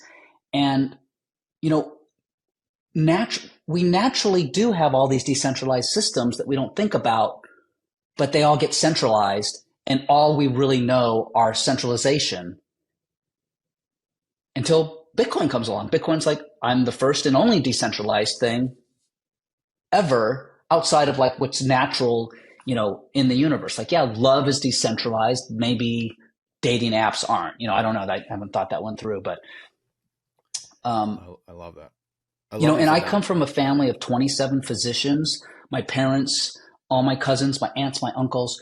I mean, I grew up entirely in the medical field, and it's. I mean, I was psyoped my whole life, and it's just like it was almost a meme before memes were a meme. Like I remember being a little kid, and it's like my dad would be like, "Yeah, like I cut things out, or I give people pills. Like we either medicate or we cut it out. That's it. That's all we do. If we can cut it out, we'll cut it out. If not, we'll medicate." It's like there was no stepping back and saying, "Well, you know, my parents, a lot of my cousins, they didn't have any actual health training. It's just you're sick, let's fix you." And it's just like that is just so broken. And I feel like money's the same way. What we were just talking about, like business school is, the system sucks. So here's what to do. You're going to fix it, but it doesn't fix it. It's just like a doctor. You're putting a Band-Aid on something. You're saying, take 2 aspirin and call me in the morning. And Bitcoin says, no, let's just not get sick in the first place. Let's just avoid that detour altogether. And we're just not used to that. We just think, oh, I'm gonna get sick. This is gonna happen. Someone's gonna get Alzheimer's. Someone's gonna get diabetes. You're gonna have high blood pressure. It's just like, what? No. And this freaks most Bitcoiners out. But it's something small, but like Bitcoin taught me about health, even coming from a family of 27 physicians. Like, I never tasted red meat before I was 25, not once, because the family I grew up in was entirely vegetarian, and like meat was bad and you didn't eat meat. And, I started to eat fish and chicken when I went to college, but still no meat. I hadn't had a hamburger. And, Bitcoiners taught me. By the way, I just had red meat for the first time just maybe 2-3 years ago. I just started eating red meat. I was, eating chicken and fish. Why not? Yep. And partially because of Bitcoiners. And I've never felt healthier or had more energy in my life. And it's just like, what is going on? And just little things like that. And so it's like nothing against people and whatever their dietary selection is, but Right. paralleling truth and honesty and fundamentals and first principles is what Bitcoin does. So I think it makes Bitcoiners, and it makes anyone say, well, if I can question money, the first principles of money, let me question the first principles of everything else, of education, of health, of doctors, so I think that's the added benefit of having something that's honest. You say, well, where else have things been dishonest? I love that you talked about the downstream effects, and like you said, why this past century really we've ramped up obviously the money destruction and the vaporware currencies of the world. So we have this the century of world wars, right? all the people that have been killed because of these wars coincides with the central banking era and really the height of central banking, I'll say, because obviously it was for a couple hundred years they were getting them going or throughout the world, but really the height of central banking and then technology colliding with that, increasing the ability to, for mass destruction, basically. So, like you said, I love that you walk into the houses nowadays, like eat, pray, love, signs on the walls, and the divorces are through the roof, mental health, like you said, big pharma, big ag, suicide, drug problem, and these things to a degree have all existed throughout life. But why is it so exponentially broken right now? Like, why do we need eat, pray, love signs? Like, people just tended to do that more in general. You didn't need to tell people, hey, you should eat, pray, love, enjoy family. Like, that was just life. And then now we have to like tell people to do that. It's so backwards. And you have to, like you said, zoom out and say, what are what was the root cause of all these things? And it traces back to the money being broken, which is fascinating. Yeah, 100%. Yeah, it's like, I want to say like 5 or 6 years ago, suddenly it was like there's these like sound baths and cold plunges and freezing this and like, I don't know, ayahuasca this and that. And like, I don't know, maybe some of those things are great and they've been around, but it's like, why are there like 25 things? In fact, you'll laugh. So I did this pilot for HBO called Eat, Pray, What the Fuck? It was called Eat, Pray, WTF, where we made fun of the fact that there's so many modalities. And we were taking our main host as a guinea pig through all of these things and sort of making fun of it. Like, does this really do anything? And because I was a Bitcoiner at the time, I was just like, yeah, this is really stupid. And people are wasting more and more money on all of this stuff. And they don't need it if they've just fixed the first principle problem. And that's just like money. You just fix the first principle problem. Real estate people, you could step back and you're not having to fly around the country, analyze a property. What could it be worth? What big company is going to come in next door? Like, how much can I add per room? Oh, 20,000 per unit of this 300 unit complex. I'm going to, fix the floors, change the appliances, slap this on. We can raise the rent 5%. Then in 5 years, I can maybe flip it and I'll sell it to an institution like, Vanguard. And all of that over a 5-year time frame and all of that friction and everything, maybe their money has gone up 30 to 40%. But in purchasing power terms, they're either lower or they're equal. And they're not, and it's the external scorecard. They're not sitting down and doing the future value, present value of money. Great. Let's say you even double your money in 5 years. That's great. A 2x in real estate, that, by the way, is like the goal. In commercial real estate, that's a great goal. 2x in 5 years, right? Especially with multifamily asset value adds.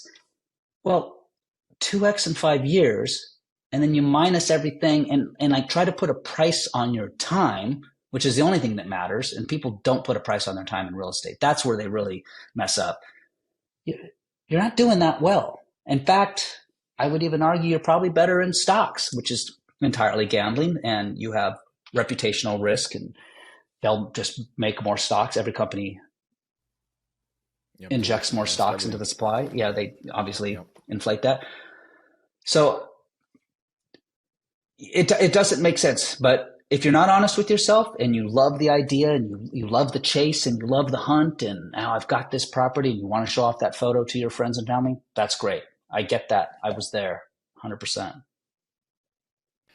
So one of the other things you made me think of that really changed with me was the wealth gap. And I don't know if Bitcoin necessarily fixes the wealth gap. I think it might be the same potentially. It could change a little bit. However, we know that if Bitcoin stays decentralized and secure, as Jeff Booth always reminds us, that the people that are in the bottom rung, they will become wealthier over time. We know that for sure. Standard of living go up, everything, right? That's what happens with a neutral money that captures deflation, captures all this technological growth.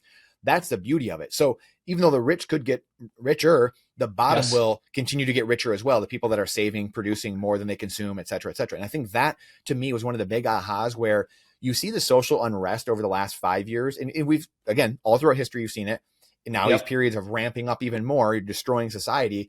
And that to me was a big change in seeing a lot of people around me again, it's like this capitalism harder crowd, right? I mean, it tends to be people kind of on the right of in America, the fiscal conservatives, like go start a business, just, do more capitalism, like hustle harder, hustle culture, like you said earlier. Like there's all these different modalities.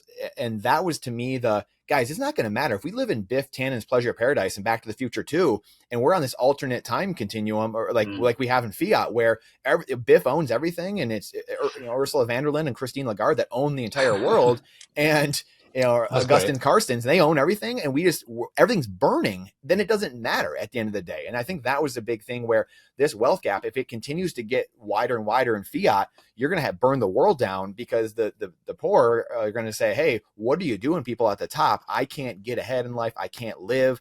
That's right. Everyone's euthanizing themselves. They're medicating themselves. Like we just talked about, all these things that are going on. That to me was a huge aha, where it became, I have to hodl, I have to stack sats, because we have to defund the corruption, the fiat, all these centralized entities suffocating the life out of everyone, and then increasing the cancel on effect, all the gains that just go to the top. That's going to destroy itself. And that to me became one of those big ahas that I realized 5-6 years ago. Yeah, it's like it's easy for the poor to just sort of medicate themselves to become comfortably numb, right? The whole Netflix and chill, and nothing wrong with Netflix, but it's like if they have a hopelessness, and there's no sense of there's no ambition and motivation to save and build for the future, that just like, I might as well just enjoy myself, right? Like Uber Eats and Papa John's and Netflix, which just gets them further away from their goals.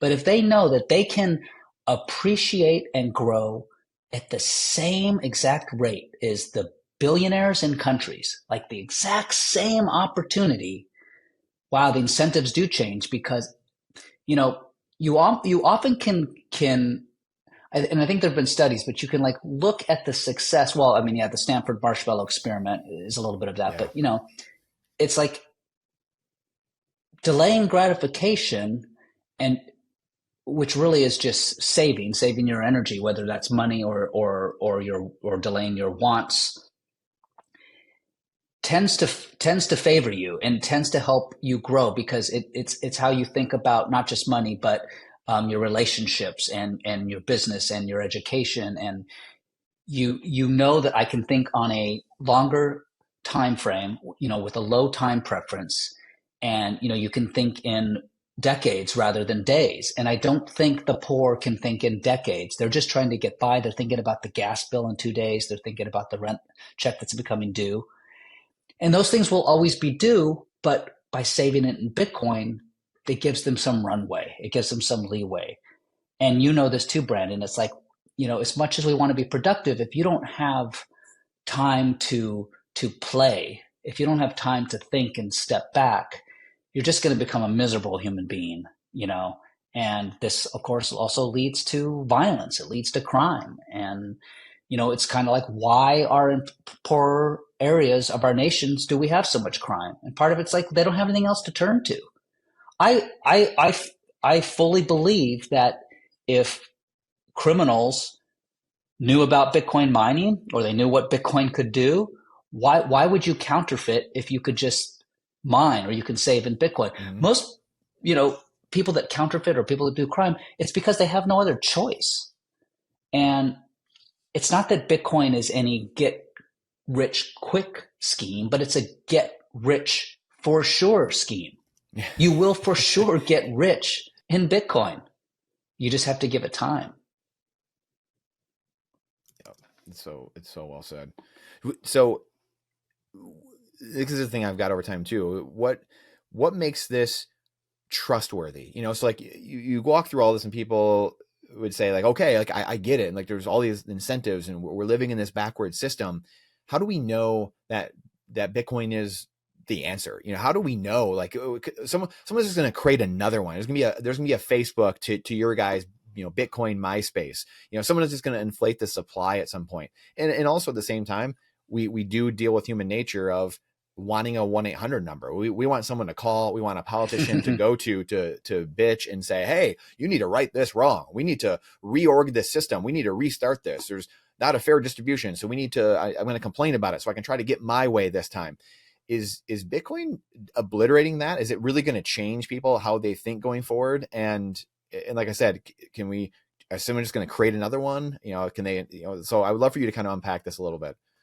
Yeah, sure. Well, you clearly already know the answer to this, but it's always good for listeners. Bitcoin really is an immaculate conception because it's an invention, or some people want to call it a discovery, either way. But because since we went off the gold standard in 1971 and haven't had money, we've been trading in coupons and we've been trading in receipts.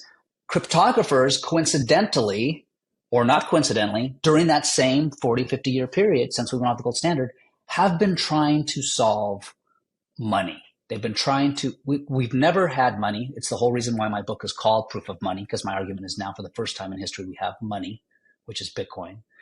We've always had attempts.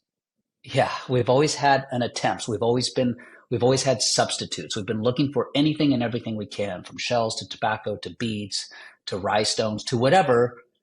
And they often worked for a small period of time, but they always failed. And they always failed for one or two reasons. The main one being that someone else could make it, fake it, or take it.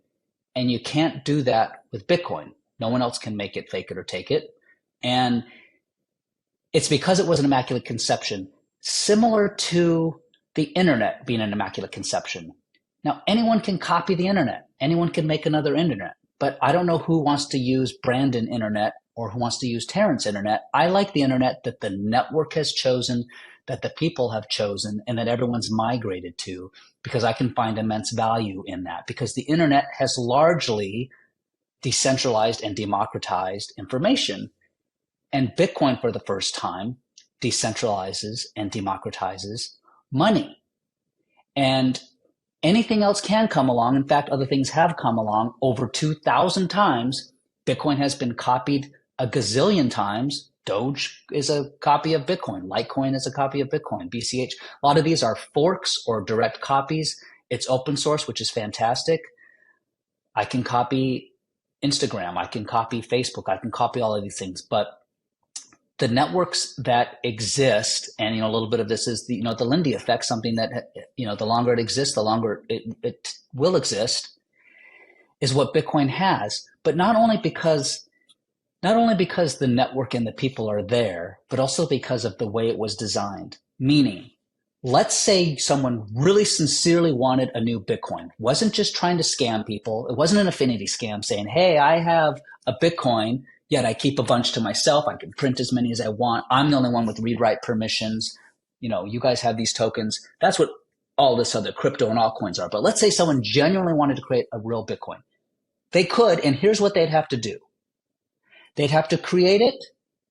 They'd have to have it secured by real-world energy, like Bitcoin is, by proof of work, so that there isn't proof of stake, so just rich people can have the vote. It has to be completely fair. But the person has to walk away, and he has to be unknown to anyone, just like Satoshi. And the reason is because otherwise that person can be captured. Whether governments get to this person, and make this person change something. Satoshi did two things. The first thing he did was he created money that can't be inflated. But number two, he walked away. And the walking away, I almost feel, is the biggest thing that he could have ever done. And one reason why crypto and other attempts at Bitcoin, whether sincere or not, most of them, let's be honest, are not, but whether they really think they can solve something or not, they have their founders, they have their group of people who, some have been put in jail, some have been captured, some have been bad actors, many have been bad actors. But for the most part, outside of Bitcoin was created to be beautiful, perfect money, to be a peaceful protest from broken money. All these other things, if you look even what they say in their white papers, isn't to solve anything beautiful like that for the world. It's all to solve something that doesn't really need to be solved. It's things that we already have. and you, Brandon, know this so well. I've heard you actually speak eloquently in these areas. So it's generous of you to even ask me this question, but that's why there will never be another Bitcoin. There will never be another wheel. There will never be another fire. There will never be another gravity. People can build on the wheel. You can have a Ferrari tire, but the wheel will be the wheel. Bitcoin will be the Bitcoin. And that's why we have second layers being built, third layers being built, all kinds of apps and things. And it's like, when the internet came along, there were people that were trying to build what is Netflix, calling it their own internet. And it didn't work. People didn't want to go over to that internet because it's a Netflix internet. Because when the internet started, it was, it largely was just still this academia and military relay system. But, today it's a flea market. Today it's a dating app. And today it's a movie theater. But that's not the internet. That's these things being built on top of it. And that's what Bitcoin's going to have. Bitcoin's going to have all of these banks built on top of it so that it is truly the internet of value for everyone. So before we get to it, I want to touch on Saylor a little bit and what they might be building, because this kind of segues a little bit with your background in lending and what's going on there. So I want to touch on that in a minute. But first, I want to talk about, because you said something else too, about just the network and this fair distribution of, is there a fair distribution of Bitcoin, or was there? Because this Immaculate Conception, there's no pre-mine. Satoshi actually had to mine them. And we've all had the chance to get it. So I would love for you to touch on the fair distribution, because this is, again, the thing that you hear about too. You hear a lot of altcoiners, no coiners, meme coins. They always say that about Bitcoin. And does anyone have more power than the network? Like, does Saylor have more power over the network than someone else does? So I'd love for you to unpack this for you. Yeah, the great thing about Bitcoin is that it is, jumping to the end, it really is enforced and secured by the nodes. And anyone who chooses to just download the software for free that they can put on their phone, their computer, on anything, gets to become a node where you just honor the rules of math. And even a bad actor, even a malicious person, is incentivized to simply be a node and honor math, rather than try to spend, as of today, probably $400 or $500 billion in energy and another couple $100 billion in equipment just to try to have a chance to say that the math isn't true. And that's just for the chance, because Satoshi beautifully made the energy wall of the Bitcoin network a lottery, a contest, so that, good or bad, you have no idea if you can win this contest to add another block. So it doesn't matter whether you're Saylor, whether you're a government, or whether you're a goat farmer in Argentina. There's no vote. There's no vote in Bitcoin. It's just, you say with your node, your rules of Bitcoin are true or not, because everyone is running the entire ledger on their computer. And unless someone says everyone else's ledgers are false and mine's true, you're not going to be able to do anything. And, you can't say, hey, 51% of everybody else's ledgers are false. Then it's not going to happen. And there's no incentives to say it's false, because if I say the ledger's false, then I don't have the Bitcoin that I'm saying I have it, because my Bitcoin is secured in time, in the past. If I bought it, it's secured in the past. And if I want it to be worth something in the future, I want to secure the future blocks. Even North Korea wants to secure the future blocks. And let's say you're stupid and you don't realize this, and you're a government and you can print trillions of dollars to try to hack the network. Well, first of all, it's still a chance. You still may not. Hold up. Over 90% of people that watch this channel don't subscribe to the channel. And we see that metric across all of Bitcoin YouTube and financial YouTube, sound money YouTube. That is crazy. Let big tech know that people want what they are getting here. They want sound money education. They want more truth. We do that by subscribing, and it also gives more resources to the content creators to provide more for you. I'm a consumer as well. I love watching this. This is why I give back. It's a calling inside, but I also learned so much over the last 15 years from YouTube that I want to give back to the community that gave so much to me. So I thank you more than you know. Please subscribe. Please subscribe to the other channels. Now back to the episode. And there's still no incentives to do that. And even if you break one block, everybody else isn't going to agree. And suddenly that government that hacked the network will just have their own Bitcoin version. They'll have Bitcoin North Korea. But you and me, Brandon, and everybody else, because we're all equal nodes, we're going to choose the fair, peaceful, honest Bitcoin.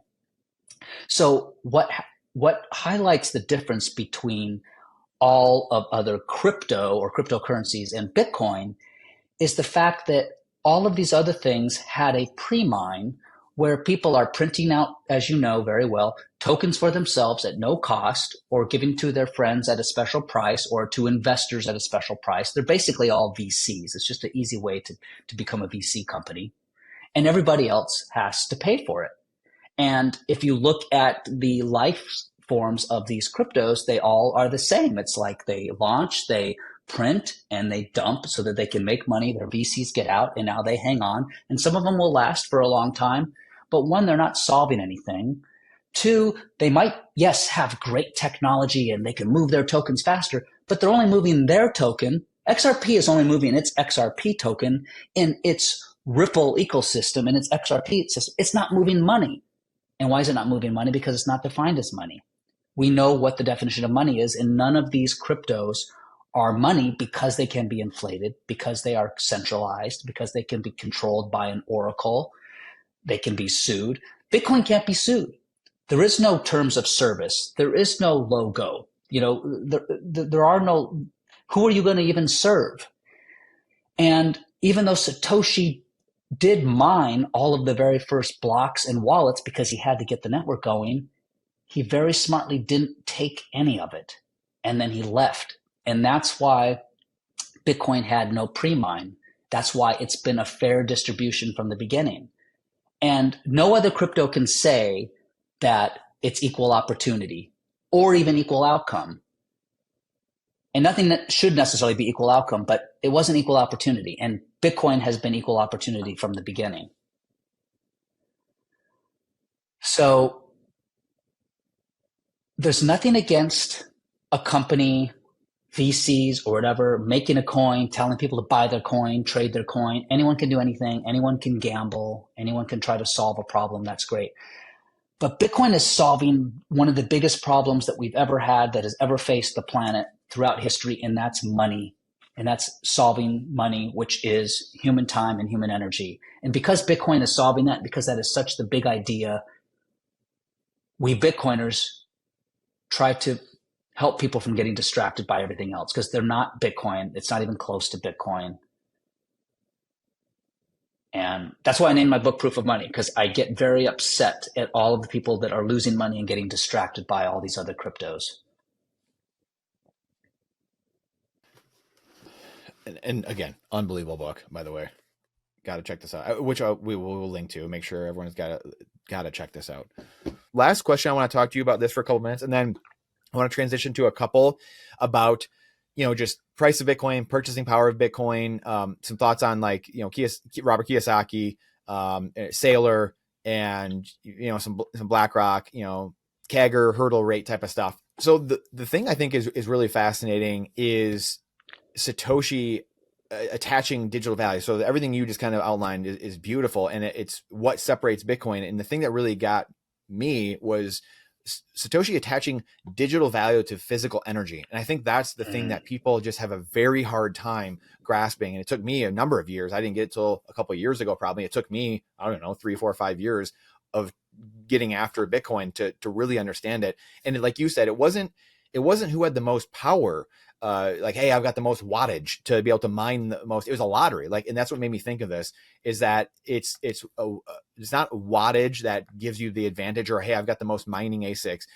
You might have a better chance, but it's a lottery. That's right. And it's a power load it's a number of minutes that are attached to it, not a power load that you need in order to mine a block. And I think that, to me, is the most fascinating thing. So, is that kind of what you're alluding to, though? Again, when you're talking about the network and who controls it and who doesn't? Yeah, because it's like, let's say I have a 50-sided dice, and for me to mine Bitcoin, the network says I need to roll below a 5.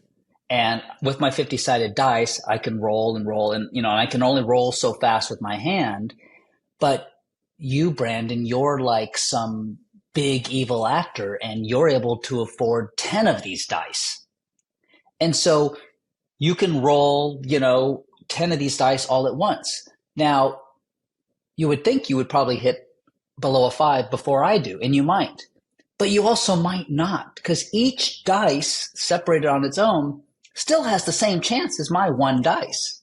You're just rolling that many more dice. And so that's why the incentives are such that a bad actor is not going to go spend all these hundreds and hundreds of billions of dollars on more dice. And this just goes up over time because the hash rate goes up. Hash rate meaning, guesses, how many times we can guess. I can only guess so fast. And, 2 people can guess fast or 3 people.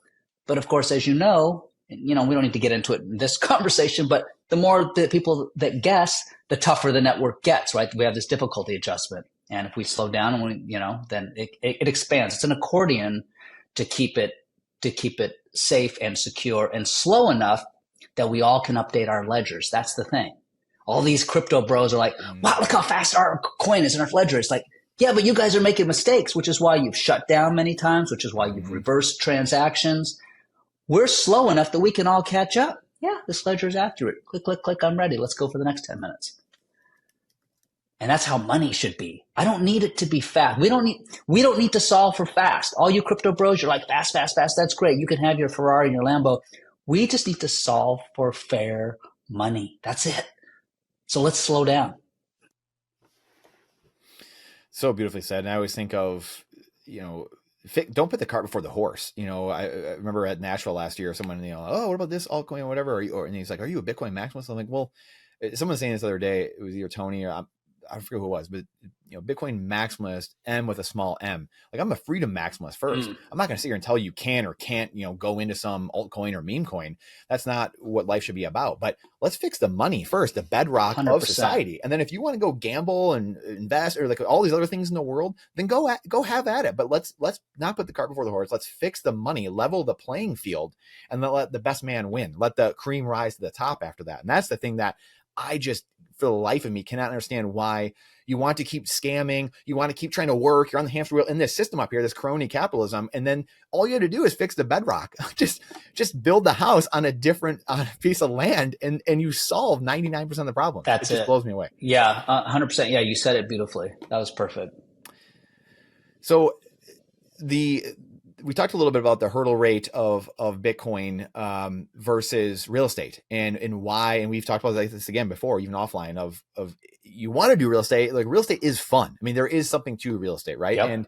And you want to, but just the math is math, and you have a hard time just making it make sense right now. And we're in this S-curve adoption a period where we think, hey, this next 10 years or so, we'll call it decade, is going to be phenomenal gains for hodlers and people that have, they're monetizing their thought and trying to monetize their humility in a way, and their low time preference and their patience. When does it make sense for you? Like, what are you looking at in terms of maybe say hyper Bitcoinization, or when does it make sense for Terence to get back into real estate and like, hey, now we're going to start taking this capital and deploy it back into the world and buy a 350 unit apartment complex again, or buy a Walgreens, triple net lease? When does it start to make sense to you in your mind?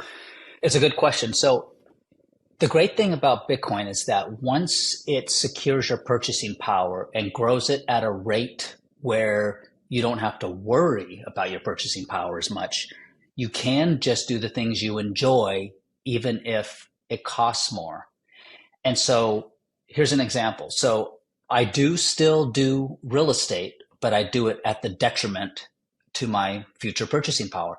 But I do it because it compensates me in other areas. For instance, my girlfriend and I, because she's an interior designer, do love to renovate houses. And so we will pick up a place sometimes nearby, and we can see that there's a 4 to 6 week flip. It's a quick one, but it's just freaking ugly. Good bones. We're going to buy it. We're going to flip it. We do the math, and she's a Bitcoiner too. And we're like, we are going to lose money in Bitcoin terms on this. We can just rest. We can go to the beach. We can go out to dinner, and we're going to have all of this money in 6 weeks. We're going to lose it doing this. But for our relationship and for certain things we like to do as a couple, life experience. Yeah. And the kids get involved, everyone, we're like, you know what? We're going to do it. because we all ultimately have to do something. And, not that we're bored, we have plenty of things to do, but it's like, this is kind of cool. And because we have the tools and we have so much experience, and she herself, even before she met me years ago, had flipped and renovated a bunch of homes. We both share that passion. We'll go do it. But the point is we don't have to. And many of the people that hate, I have friends that don't even own a hammer. And, there's no way that they want to do that or, can't do that. So for me, it will kind of always make sense in that sense. And for me, it might be more for family. Like, can I, buy a home for, my mom, or can I buy a home for my dad? And can I fix that up for them? And then it's like, at that point, I don't care about the purchasing power because I'm doing something great for them. But as far as like savings or an investment, no way. It does not make sense for me anymore. It will not make sense for me. I will not do that again. I will not get another, 100-unit apartment complex or whatever. I've done that. My business model used to be get these apartment complexes in college towns, like downtown Austin, Texas. I had a bunch of them and I killed it nominally. In purchasing power, I didn't when I look back. And I was like, oh, this is it. Just always go right. And that's why I went to Nashville. I went right between, Vanderbilt and Belmont. And I was like, this is it. I'm going to get all these students. Their parents are going to co-sign. They're never going to default. It's fantastic. But I was still stressed. It's like, the girls would call, oh, our hair dryer blew out the electrical panel. It's like, so I'm never going to do that again, ever. But for myself, yeah, I will, just because it's fun. And again, at my own detriment. I know I'm losing. Oh man, I love it. So I want to transition to Saylor here. And so you have a lending background as well in the companies you've had. Where do you think Saylor's strategy, not, no pun intended, but what do you think his strategy is? Is it becoming the biggest Bitcoin bank in the world, the new JP Morgan someday? Like, how do you see, when you look at him and what they're doing, this roadmap, what do you see? What's your take on it? Yeah, I anticipate that it's twofold. One hand, I do think that their plan is to become a bank of sorts, but more at the institutional corporate level. And I think that he really, when I listen to all of his messaging, and all of his shareholder letters, I really feel like they're trying to educate other corporations to simply save in Bitcoin, because all of them, most corporations have large cash balances, if they're doing well, they, depending on their business model. And he's sort of proving that by doing it. He's being the guinea pig for that. But yeah, the banking is going to be big. And, there are some OGs, who don't like that. And they're like, listen, the entire idea of Bitcoin is to be a separation of money and state, which it is. But a separation from money and state simply means you now have money that the state can't make, that the state can't control. You have freedom of the state. But it doesn't mean that the state itself doesn't need it. It doesn't mean that corporations itself don't need Bitcoin. Anyone can use Bitcoin because it's a tool. It's a tool for freedom. But even the state needs freedom. The state, remember, is just a collective election of us. We are just, we do want someone to do roads and bridges and things that we don't want to have to take care of, and, secure our borders and whatnot. Mm-hmm. But even Satoshi, or I'm forgetting, it may not be Satoshi himself, but even Hal Finney, let's say, they talked about the financialization of Bitcoin. They talked about needing Bitcoin banks. They talked about how there will be loans and lending on Bitcoin. Like, Bitcoin is its own monetary system. And I often describe it to people like, listen, if you're traveling to France or you're traveling to Japan, you're going to convert your dollars into their system and operate on their system. Well, you can travel to Bitcoin land. And in Bitcoin land, we're going to need banks. We're going to need mortgages. We're going to need lending. We're going to need all of these things. But now, because it's all built off of, and backed by a secure, finite amount of units, rather than units that can just be, inflated by an oracle or a central organization, it actually means something. It has value. And so you're lending actual assets, you're lending actual value, rather than lending just vaporware that can benefit you in debt terms, but destroys you in asset terms. So um, lending is going to be the big idea, because Bitcoiners are not going to want to spend their Bitcoin. You don't want to spend something that's appreciating so much. And we learn this, and we know this even in the fiat world, because if you look at the generational wealth in the fiat world, if you look at the largest family offices and the wealthiest families out there, they don't spend their real estate, they don't spend their stock, they don't sell, excuse me, any of those. They lend off of them. They borrow. It's build, borrow, die, and that's what they do. And they borrow forever, because why would you spend your Bitcoin if you know it's going to accrete 60 to 100% a year when I can get a loan at 5%? So Yeah. I think that's going to be that's going to I think that's going to bring a lot of people over from the fiat world over into Bitcoin once they realize that that's possible. Because we're used to getting loans in fiat, but we're not used to the assets that we're getting with that fiat necessarily growing that much more than the debt. So Robert Kiyosaki was somebody that in the real estate world, he's what brought me to real estate 15 years ago when I was in college, leaving Michigan State when the financial crisis happened, and really starting to understand I gotta learn money, because I didn't learn it. I was asking my teachers, no one could tell me what was going on, and I picked up the book, ironically, with him and Donald Trump, Why We Want You to Be Rich, and it wasn't Rich Dad Poor Dad for me. It was that book, and that led me down the central banking rabbit hole and gold and silver and all this stuff in 2009, 10, 11, and it's been interesting to see his maturation and seeing him coming to Bitcoin, starting to understand it more. So I don't know if you have any thoughts on just kind of public, his maturation, because especially for an older person and being so entrenched in real estate and then seeing that progression, that's my hope, at least for real estate people. I mean, if he's getting it, I have hope for a lot of people, but also just even, Larry Fink and BlackRock and their world in Bitcoin. Because again, this is attached to this real estate lending world where they've been in real estate,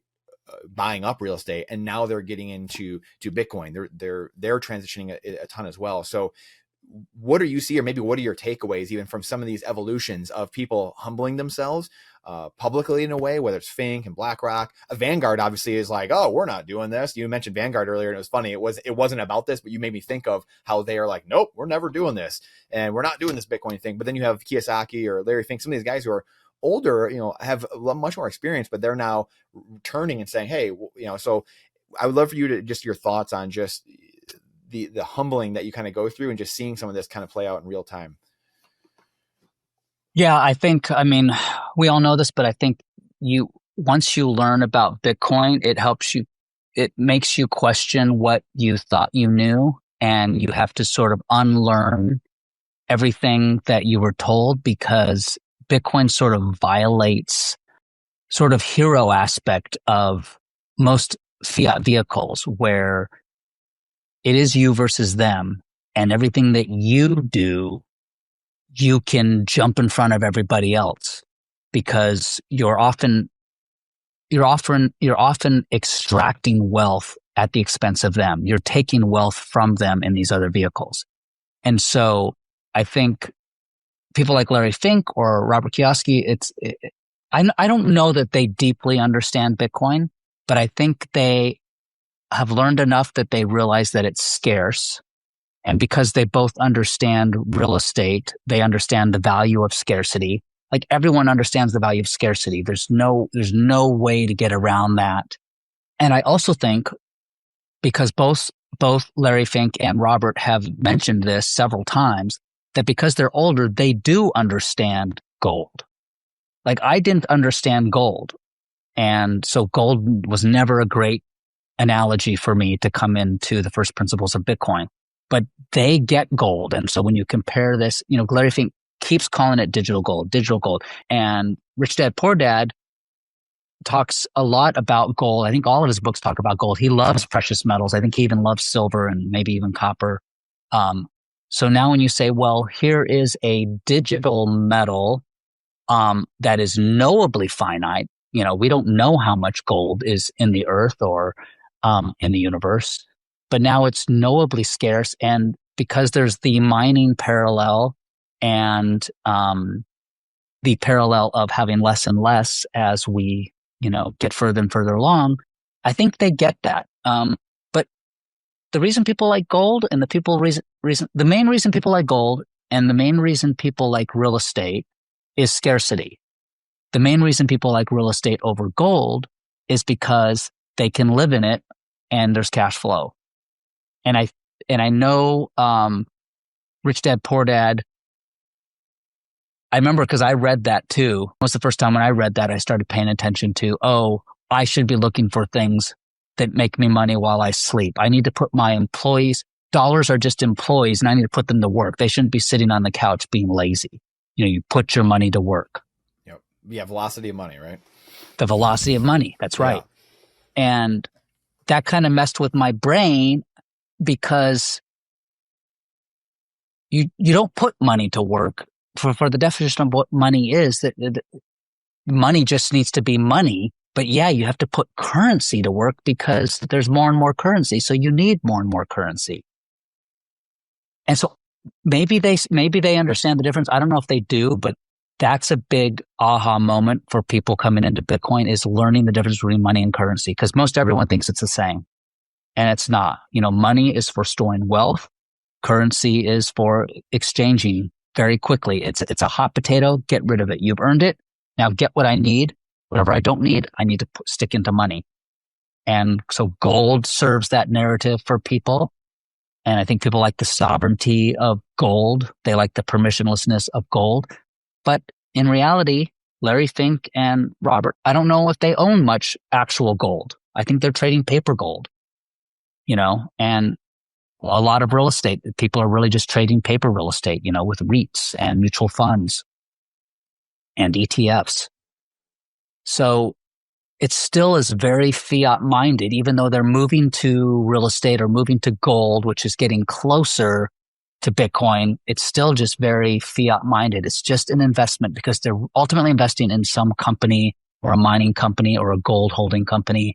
I don't know that they are holding on to a specific house, to a specific cache of gold. And Bitcoin, you can do that. I want to transition to the price versus purchasing power of Bitcoin here, and what your thoughts are. There's obviously, Samson is going to $1 million this year. You have all these different price calls. Jack Muller, 250 to $1 million. You've got all this, and I think of Mike Maloney. I think of Americans or most people know the price of everything and the value of nothing. So in saying that, and then you get a lot of, 0.1 Bitcoin is going to buy you a Malibu mansion someday, and 0.001 and 0.00001. Where do you see things? Like, where are those dynamics in your head? Like, how do you talk to people about this? Because I think there's so much nuance that goes into this. We talk about these layers and having to understand, and we've talked for a couple, we could talk all day about this, and you still just get to a fraction, obviously, of what Bitcoin is and how to understand this and timelines and why are you hodling now, but then later on you're going to maybe trade Bitcoin for other productive assets. And like, there's all these things, these layers you have to understand to really get Bitcoin. But where do you think we are in this adoption process and this fiat paper price that's trying to price in the Bitcoin network, which is pretty much impossible to do? But where do you think we are in this price discovery journey? Well, so we know 1 Bitcoin equals 1 Bitcoin. And I know a lot of people hate when people say that because they're like, $1 equals $1. Well, $1 does not equal $1 because we don't know what the denominator is, and the denominator keeps growing. So when we say 1 Bitcoin equals 1 Bitcoin, what we're really saying is 1 Bitcoin equals 1 divided by 21 million. If you have 1 Bitcoin, you will forever have that percentage of the network. You can never be diluted or debased or devalued in that percentage. And in fact, it actually goes up because the denominator is always 21 million, but it's not going to always be accessible. We already know that 4 to 5 million Bitcoin is inaccessible due to OGs and lost keys and privacy, and encryption was a lot different way back then.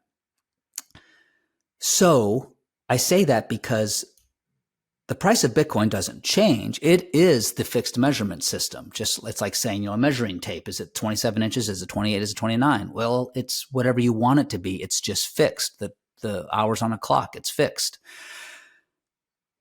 As long as you are pricing in it in whatever of the 180 currencies you're pricing it in, as long as those currencies are going to debase and inflate, in Bitcoin terms, it will forever go up because that fiat, as you know, Brandon, is forever going down.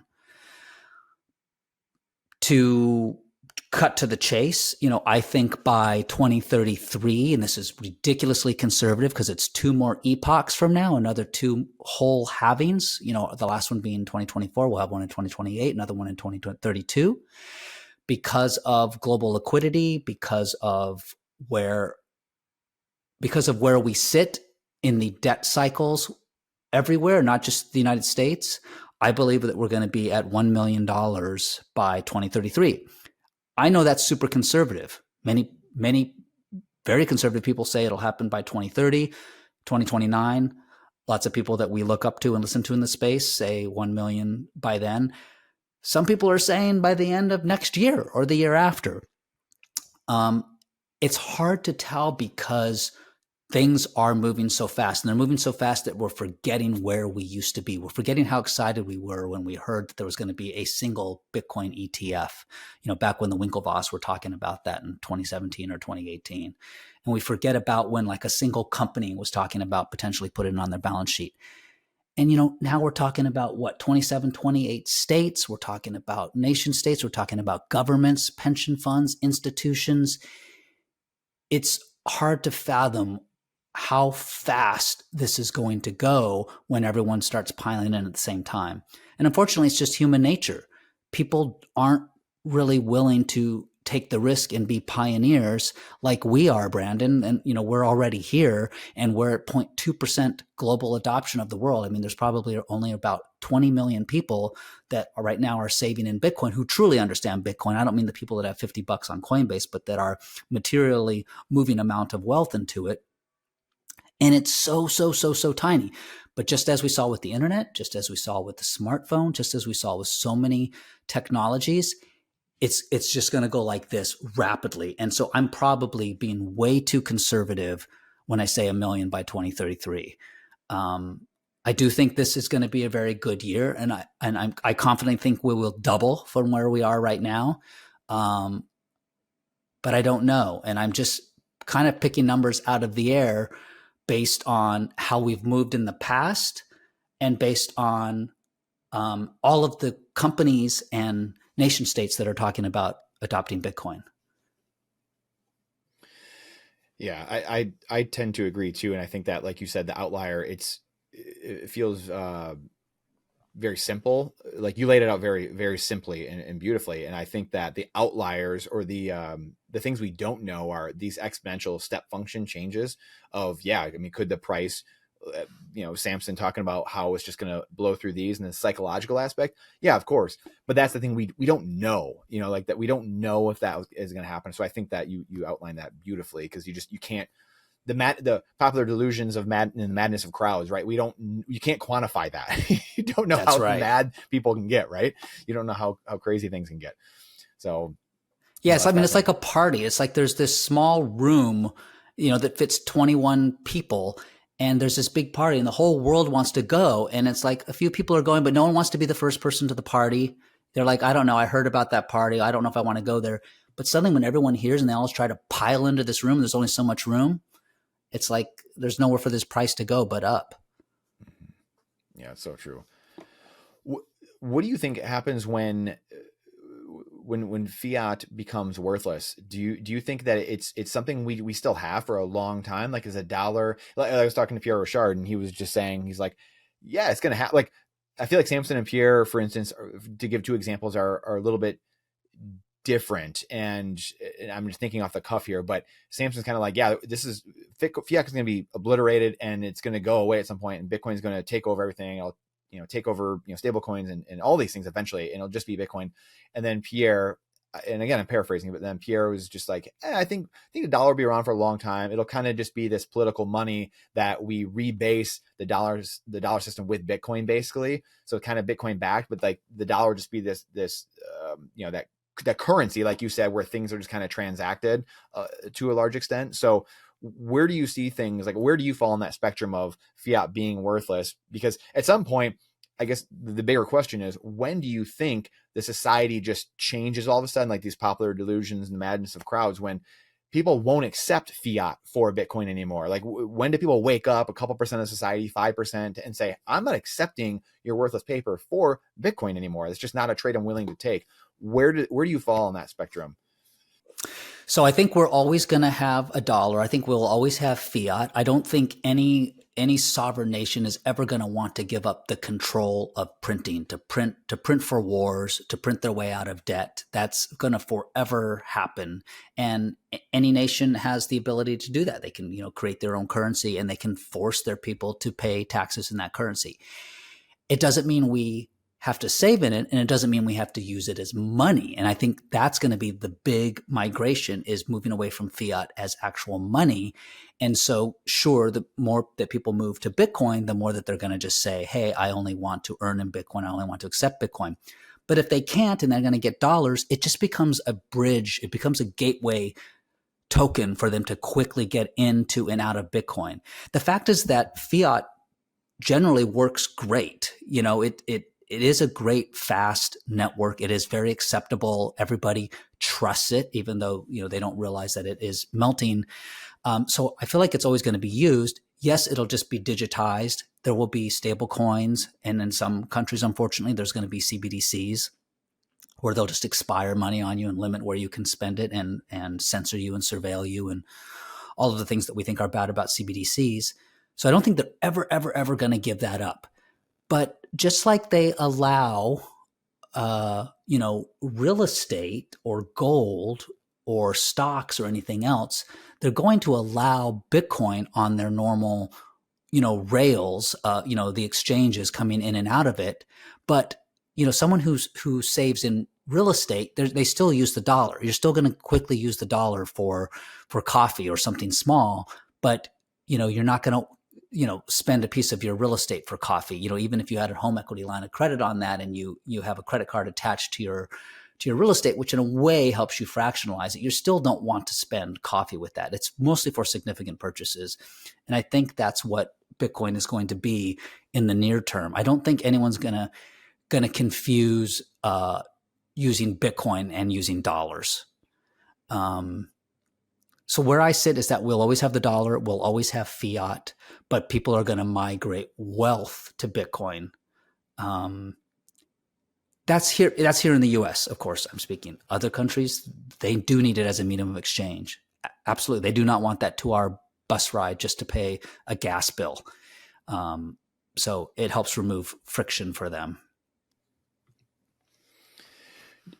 How do you think Bitcoin is going to affect real estate, specifically like inside the real estate business? And I remember one of the last transactions I did, it took weeks to settle because of Fedwire, having to deal with investment banks and people having to move, obviously their cash from the investment bank and then to the lender and then to the lender title company and then to the Fed. It was just the whole process, the whole arc it has to go through, right? And then it has to come all the way back through, as you well know. Is Lightning going to be, Fedi, these layer 2s, layer 3s? Is it going to be a layer 1 at some point using the Bitcoin network so we can settle these things and not have to deal with all these middlemen? Like, how do you see Bitcoin actually affecting real estate logistically? Well, in the simplest terms, rather than that 30-day escrow, which really is just there to authenticate who the buyer is and who the seller is and who has the money and when they have it, you literally can send a Bitcoin within seconds, and that's it. Imagine paying for a house with Bitcoin, and the actual Bitcoin itself cryptographically is carrying all of the data and information, because it can on second and third layers, or because it is a smart contract, it carries all that information. It clearly is title from me to you. It carries there's nothing else is needed. It's like, so a 30-day escrow could be that, because it's my Bitcoin in my cryptographically proven wallet to your Bitcoin and your cryptographically proven address in your wallet. We're reassigning the value via keys, and it's like, that is huge. And so whether we want to move the actual Bitcoin or correlate it and peg it and tie it from second or third layers, it definitely solves, like, as long as I've been running a mortgage company, and that escrow, I've always thought it's retarded. I've always thought, why is someone signing like 80 pieces of pages with their same signature 80 times to prove this, to prove this, to prove this, to prove this. And everyone wants wet signatures on paper. And it's just like, no, if you just send the Bitcoin, that's it. You're done. And so I think it will solve a lot. Now, a lot of people aren't going to want to send the Bitcoin. They're going to want to send the collateralization of the Bitcoin. So now you're going to deal with the third party or an intermediary who will confirm that I have Brandon's Bitcoin, I have Terence's Bitcoin. And so then we might even get back into sort of a fiat world, but simply using Bitcoin as the collateral. Like in the Bitcoin world, I don't care who you are, Brandon. I don't care what your income is. I don't care. I just want to care that you have Bitcoin. There's the address. I can see it right there on the time chain. That's it. I don't need to appraise your property. I don't need to see that your collateral is good. And if we use a multi-signature with 3 keys, it's like, I also don't need to stick your valuable violin in my closet in case you run off. So I keep that as your collateral. You don't need the pawn shop model. I have a key. I have a key. You have a key. A third party escrow attorney has a key. And if we disagree, that person legally knows when to sign. And because I don't want to go to prison and you don't want to go to prison, we're all going to be good actors.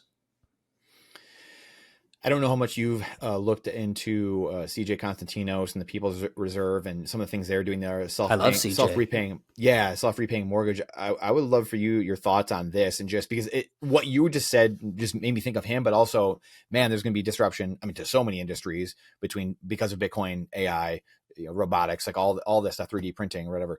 But how is lending going to be disrupted? Are you going to have to innovate, and existing lending companies are going to have to become this eventually? You've got, Rocket Mortgage, right downtown, right, close to me here, where this massive behemoths that are they going to have to innovate and become this in a way, or a lot of them going to go out of existence? Like what's going to happen here to the lending world?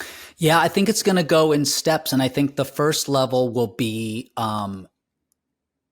interacting with Bitcoiners who have this as collateral. So already, mortgage companies and mortgage lenders they legally have to accept someone who has Bitcoin as assets. It wasn't that way just a couple of years ago. Like people would say, I can't include that. Yeah. I can't look at that as your balance sheet to figure out your debt to income ratios. And now, so one, they have to accept Bitcoin, same reason why the IRS, one of the first questions they ask on your taxes is, do you own cryptocurrency? Like it's a big deal now.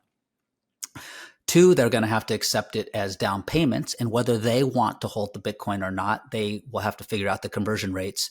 Right now, escrow doesn't like that because the market price is volatile enough that they don't know. Are you putting 20% down? Oh, today it's 18%. Oh, wait, no, now it's 25%. But I think eventually these things can be priced in Bitcoin terms. It's sort of a mind fuck, but it's like, does this house cost, 10 million or does it cost 100 Bitcoin? What's the price? And so are the buyer and seller willing to price it in Bitcoin? Because if you're willing to price it in Bitcoin, there's no reason why the escrow and the mortgage lending and all those can't just 100% do everything in Bitcoin, and it's super fast and it's frictionless. The problem is the exchange. The exchange still just fluctuates so much for these people. But yeah, they have to adapt. And I'll tell you, so because I have to do CEs every year to keep 2 of my real estate licenses, my national mortgage licensing and my broker's license, in the CEs itself, there's Bitcoin chapters now. And I'm not selecting that. This is just what they're educating us, telling us what Bitcoin is, how to deal with someone who has Bitcoin as a down payment, who has Bitcoin in their assets. So it's starting at a low level of just assets, and they're viewing it sort of like as a stock. But I think that's going to increase more. And that's why, like with what CJ Constantinos is doing with his People's Reserve, is that he's going to have, actual Bitcoin mortgages. And it's also something that we're coming out with at the Bitcoin Advisor, where I'm an advisor at. We're coming up with several Bitcoin lending products that are Bitcoin only, paid in Bitcoin, collateralized with Bitcoin, no counterparty risk, complete proof of reserves, all of that. So those aren't ready yet. But anyway, so yeah, it's something that excites me a lot, not only for all of the patience and gratification delay and hard work that Bitcoiners are doing who do often are saving up for a home. If you ask most Bitcoiners what they're saving up for, a lot of them want a home. Sometimes it's their first home. This will allow them to do that without either getting rid of all of their Bitcoin, which they don't want to do because it's going to grow so much, or getting rid of less of it. And eventually the interest rates are going to be lower than the fiat rates. Right now, they're slightly higher, but the reason they're going to be lower is because the collateral's better. So all of the fiat investors who don't care about Bitcoin, but they're the ones that want to invest, they're the ones that give the liquidity for the mortgage in the first place. Why would they not just accept a lower rate knowing that there's zero risk? With Bitcoin, there's zero risk. You have the Bitcoin. The reason fiat investors will want, like currently, 7 or 8% for a jumbo home mortgage, a jumbo high balance mortgage, is because they know that there's a foreclosure. Right now, the foreclosure rate, I think, is about 4%. So 4% of the time they're losing their money. You can't do that in Bitcoin. Just take the collateral. In fact, if I become, let's say I was a Bitcoin mortgage lender myself, I would be happy for someone to foreclose because I'll just take your Bitcoin. I'd rather have the Bitcoin than the 4 or 5% interest because I know how fast Bitcoin's going up. So yeah, I think it's going to change everything. And so many real estate developers and investors, even the ones who don't fully understand Bitcoin, like a Grant Cardone, are starting to see the benefits because it's just math with a spreadsheet. Hey, while I go into this development, why don't I raise the budget by 20% and put 20% into Bitcoin? And this will now offset the risk of the rest of the real estate portfolio. With whatever happens here to 80%, I'm secured by this 20%, to the point where over a 4 or 5 year period, the rest of this can almost wipe out and this 20% will cover it. And so now people are doing it like with movie budgets. They're doing it with companies. I mean, you see now what GameStop is doing. It's like it works for anybody, putting just a percentage of your portfolio into Bitcoin to offset the fiat risk, anywhere else. All stuff you know so well. Incredible stuff. What are you working on right now? What are you working on? More books? Obviously, you and Don Bay have done some great work with Santa Monica, just the local municipality there. You obviously have your fingers and hands in the real estate jar still. What are you working on right now that you're super excited about? A few areas. One, because I still have one foot in Hollywood. I still love movies and TV shows. I'm looking for content and ways to make the next big Bitcoin movie or Bitcoin TV show. And I don't mean documentaries. We have plenty of those, but in the spirit of Mr. Robot or The Social Network or even The Matrix, things that are somewhat adjacent that people outside of Bitcoin can enjoy, but Bitcoiners will appreciate, and things that help speak to our monetary system and educate. But that just needs to be done in a smart sort of educational way. So there's novels, there's screenplays, some that I'm working on, collaborating on, some that I'm just looking forward to as people are creating and building for me. That's one thing I'm doing. Two, I'm at the Bitcoin Advisor, where we help high net worth individuals and we help corporations get into multi-signature setups so that their inheritance is solved, so that payroll is solved, so that they can operate on a Bitcoin standard, but never ever have to worry about losing a key, never have to worry about a bad actor, never have to deal with any exchange and lose their Bitcoin. I also just love educating, so I'm personally I try to make these videos every other week and put up to educate the normies, which are a lot of fun. And it's also why I'm doing X Spaces all of the time, because there's so many new people that come in, and sometimes it feels like we're saying the same things over and over, but there's always someone that comes up and asks a question and you're like, wow, that really is how normies think, because that is how I thought. And we forget where we were when we first came into the space. So I really, really just want to educate. So on one hand, I'm sort of in a holding pattern in that, I'm waiting for something or I'm waiting for an opportunity. But that's the great thing that Bitcoin has given me. It's like I can say no to things. I've been offered positions and jobs at lots of the big Bitcoin companies that we know, and I have respectfully turned them all down just because it's like, not only because I don't need to because of Bitcoin, but because right now I feel like I can be better served taking the time and thinking what can be done and doing something creative. So I don't know. I mean, I honestly, I get to enjoy my days and have conversations like this because Bitcoin has allowed me to do that. I was lucky enough or reckless enough to, move all my real estate into Bitcoin and do it early enough that, I get to just do what I want. I get to say no. I get to have, sovereignty over my time.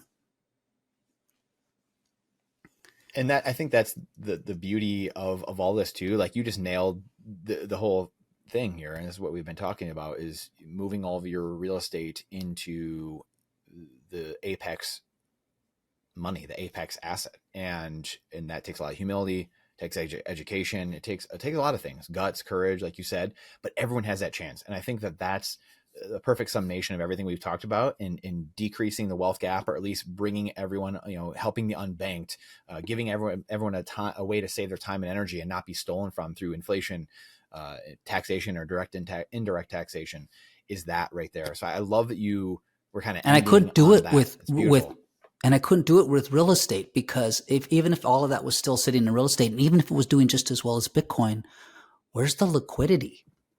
Right. Can't move it country to country. Yeah. Bitcoin, I have all of that wealth and instantly, anywhere, move it around, spend it. I mean, everything that you know. Yes. It's so beautiful. I just can't believe that we're alive at this time and that this exists. It's like, wow. It's unbelievable to me.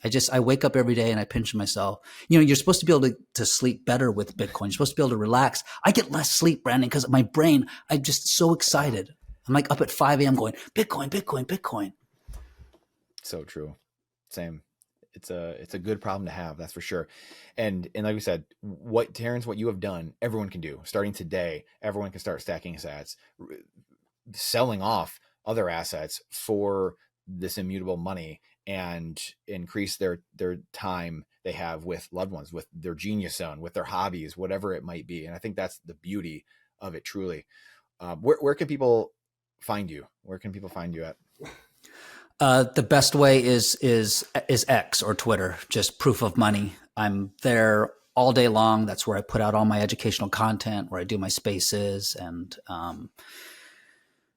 whatever's going on there. I do have an Instagram, but there's like 10 people there that look at my content, and that's about it. But that's the best place to find me. Awesome. Yeah, we'll link to all that. We'll link to your book. Okay. Everything. Incredible book. You're incredibly smart. Thank you for giving us this masterclass on money, Bitcoin, real estate.